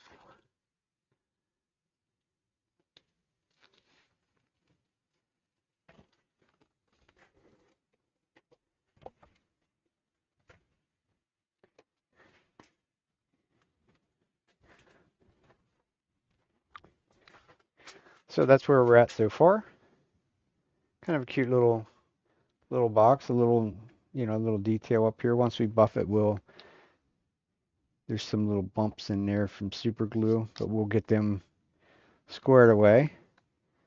But for right now, we're going to put the buffing wheels on, but I'm going to buff some other stuff first. Give them a little bit more time. Ideally is to give them 24 hours, but I would like to have this stuff finished and up this evening. I have some stuff that I need to buff anyhow.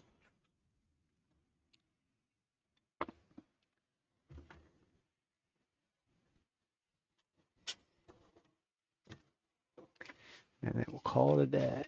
Yeah, getting close. My daughter and son-in-law and granddaughter are staying with us for a period of time. Not quite sure how long of a period of time, but it's a period of time. And she's only 8 months old, so she goes to bed about 7:30, 8 o'clock at the latest.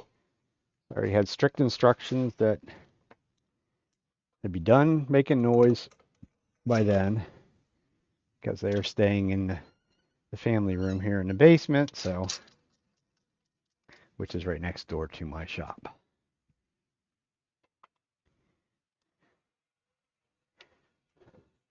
And let's go out just a little bit.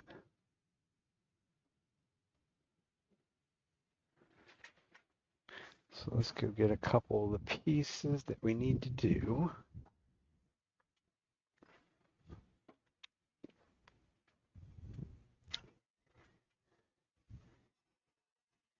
A cherry bowl and 2 bottle stoppers.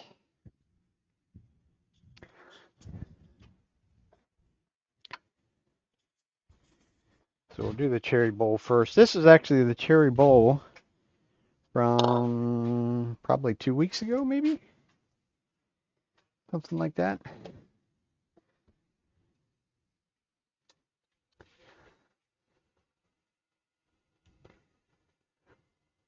About 1,700 RPMs. Polishing compound is the Vonix.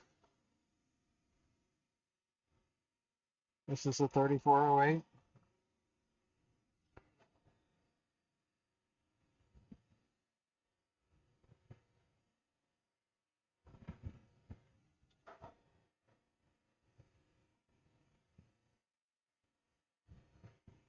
As you can see, it brings it up to a really nice shine very easily, very quickly.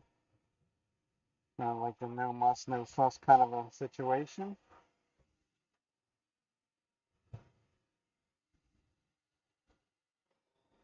Gotta make sure we get everything.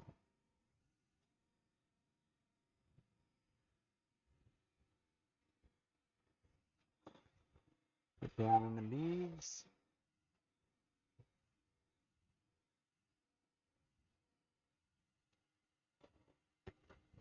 Get a little compound to stick right on the edge there.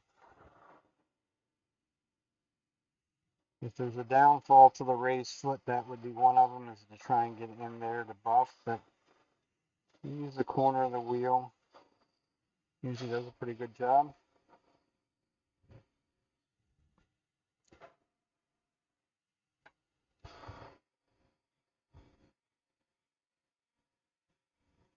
Bottom half of the foot. The only thing you have to be careful of when you're buffing, you don't want to get up over an edge. It will take it out. It will pull it right out of your hand if it can.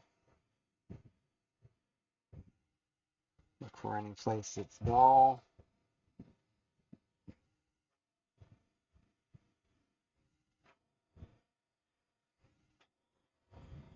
You go in a multitude of directions. This is pretty small, so it doesn't go in both directions even so.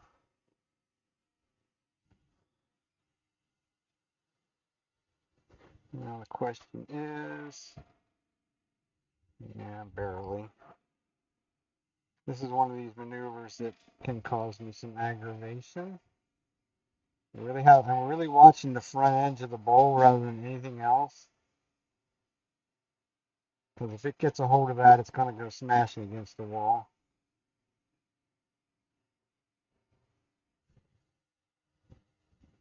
Okay.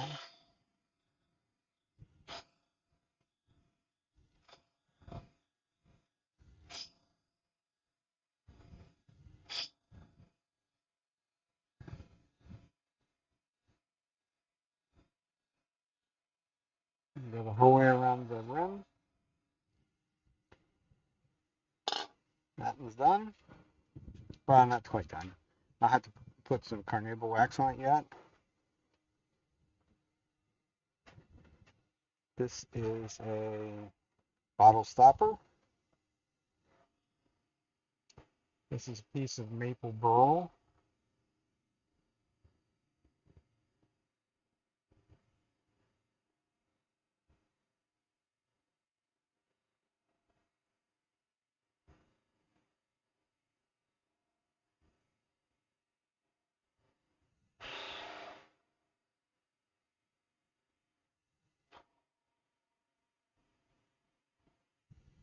Probably could have waited for another day to buff it. But if it doesn't get the shine that I want out of it today, because this was actually just the finish was actually just put on this earlier today, so it's not as hard as it could possibly be.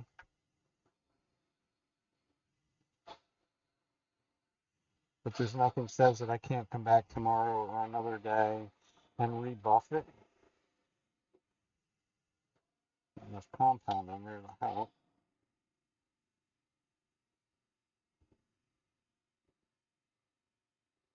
And that's bringing the shine to it.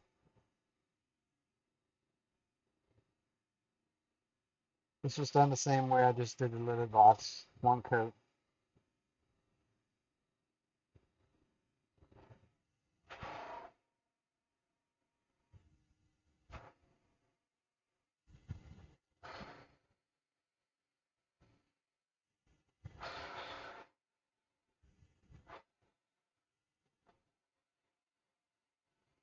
This is a bottle stopper that the stopper will be down inside of there. So this fits down.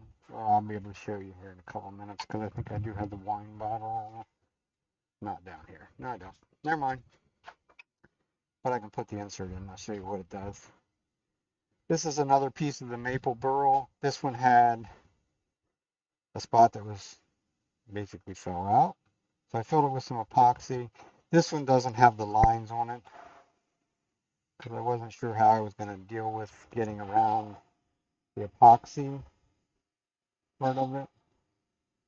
So I just left the two lines to represent the straps.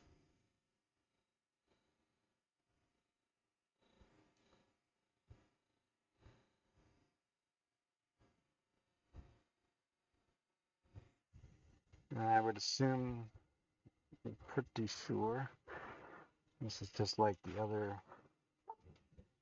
other piece I said that it doesn't always get nice and smooth when you put the super glue over the epoxy, but at a sand, this 800 grit sandpaper, a little random orbit, just to get rid of the little bit of roughness right there.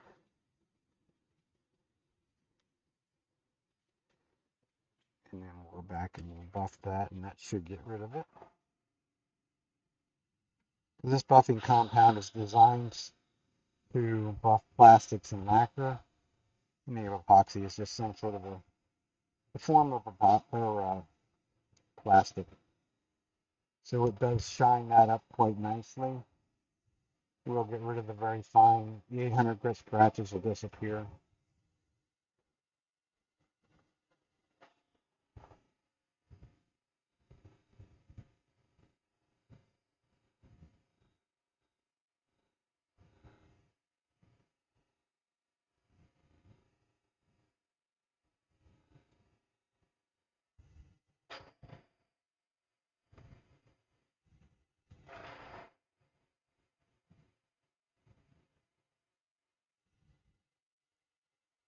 These ones like this are sort of another one of them projects that's best to do like 2 or 3 of them at a time, because you drill a hole in there and then you sort of need to sand the hole, finish the hole,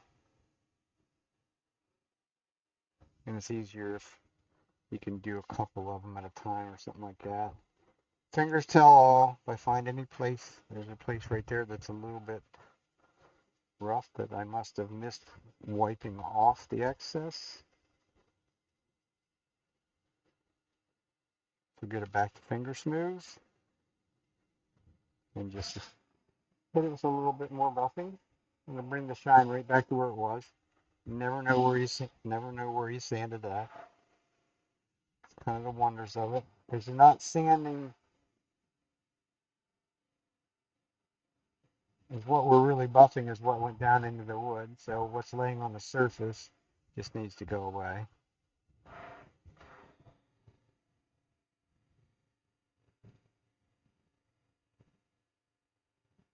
These are actually kind of easier to buff with this one still has the mandrel in it. Gives me a little bit more to hold on to.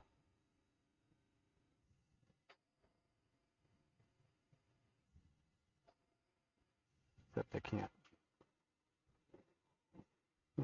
can't do the bottom edge very well. I also can't get it out of there until I slam it back into the mortise taper. That's the wonders of using some of this stuff like this with the burl material is very, very hard, so it takes threads extremely well. So that's the Vonnex. I'll finish these 3 pieces up and then I'll go back and do the lidded box. Now we'll put some Carnauba wax on, not the Vonnex bar. Carnauba, down around 900 to 1,000 RPMs. Just a piece of Carnauba. Bring this, give it another depth of shine.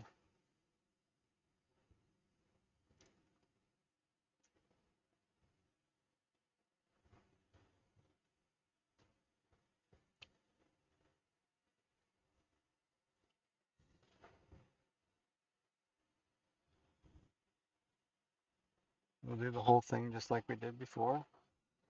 The inside's going to be a whole lot different because I am not going to get the whole way in there because this buffing wheel is much closer to being brand new. Or let's put it this way, it doesn't, Carnauba wax doesn't wear this wheel down where the one with the Vonnex does. It's not shiny enough on the inside. I can always put, I have the balls as well, but looks to me like it's shiny enough anyhow. So we'll give it 2 stoppers.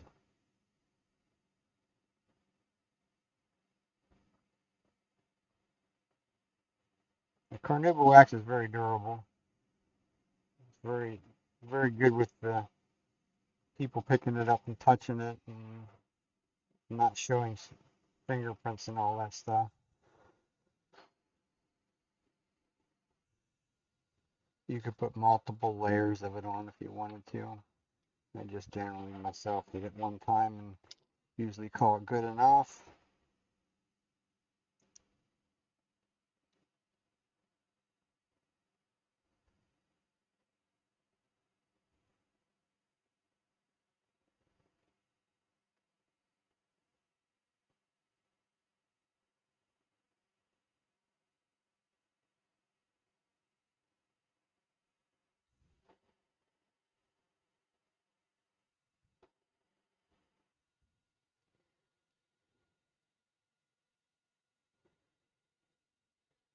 Simply there's a spot that I could sand in some more. And I can look at that some more tomorrow or another day. It won't be tomorrow. Another work day. So let's go back and do our box.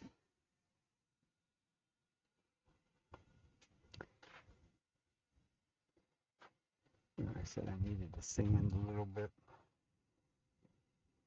A little bit of 800 grit. I'm really just sanding on the epoxy part of this.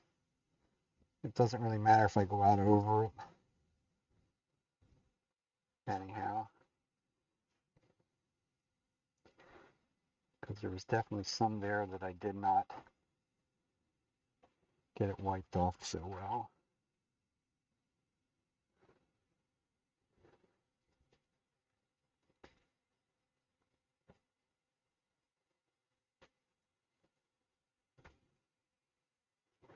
Now have it go in and see what it does.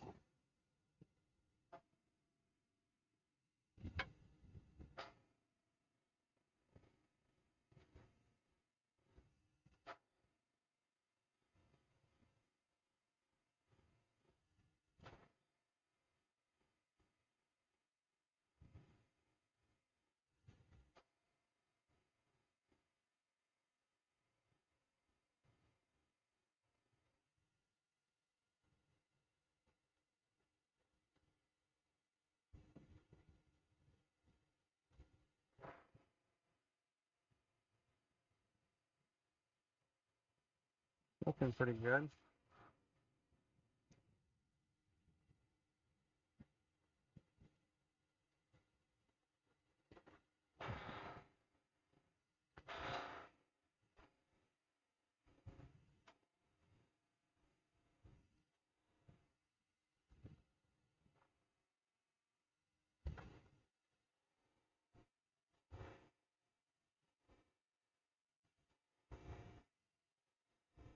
I'm not going to go after this too super hard because it really hasn't had enough time to cure.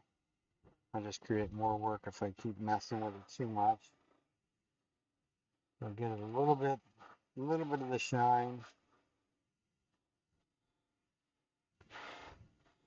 and I'll let it go for another day and really polish it. I mean, it's smooth, which is the part that's most important.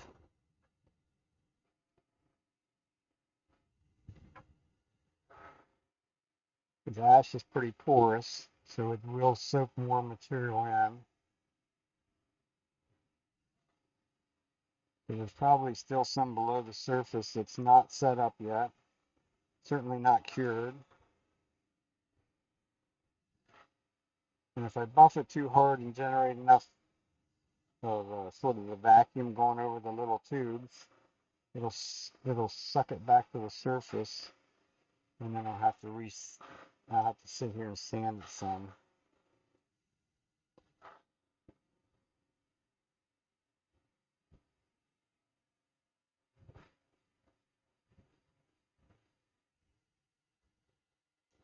I think if there's one place that did it nice and shiny, but the rest of it will as well. Once it's cured, it takes 24 hours to cure. So then when you like that cherry bowl, it took very little effort to buff it, because then it's nice and hard. Or yeah, that's what I thought. I can feel it right here. It's pulling some of it back out of the pores of the wood. So that you end up going back and sanding a little bit with some 800 grit sandpaper to get rid of those little, what it'll be is like little bumps, little bubbles that come up. So that's a quick while you're ahead situation. And I'll get a bottle stopper insert and show you what they look like.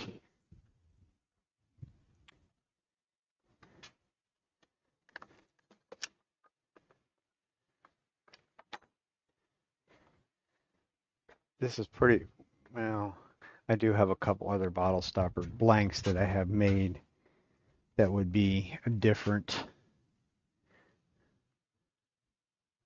Go out just a little bit. See, it has a threaded insert or threaded bit down in there. And then the insert goes in, threads in. I'm not going to get too carried away with it. That way it also doesn't sit proud. On a good day, it doesn't sit proud of this part down here. So when you sit them on the table, they sit nice and flat. But it also sits down over the bottle and only adds about an inch of height to the bottle. So it makes it more, I would call it more user friendly, I guess.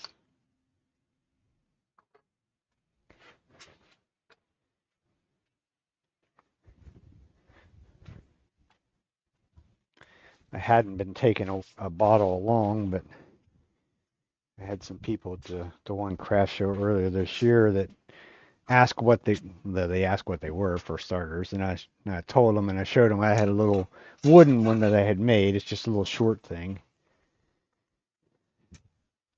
and they thought it was pretty neat. They bought I don't make these that often because they really don't sell that much.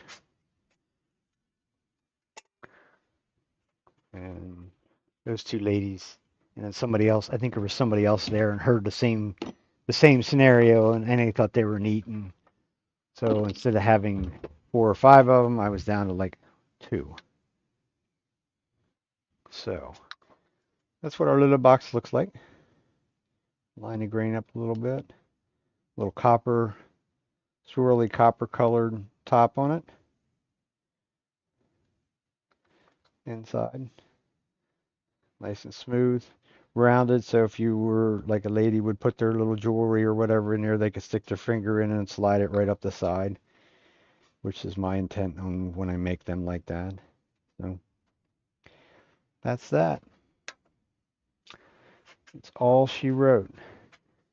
As I'm sure my little granddaughter's taking her bath, so it's time for me to go upstairs and not make no noise. Anybody have any questions or comments?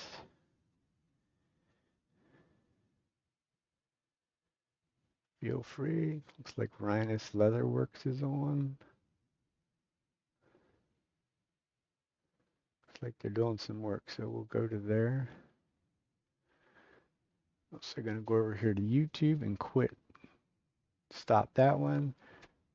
If you're on YouTube, thanks for watching. And if you could hit the subscribe button, it would be wonderful. Otherwise, we're here pretty much every Saturday evening. It's going to be more like 5 o'clock now instead of 6 o'clock since I got to be done earlier. But until then, have a good week.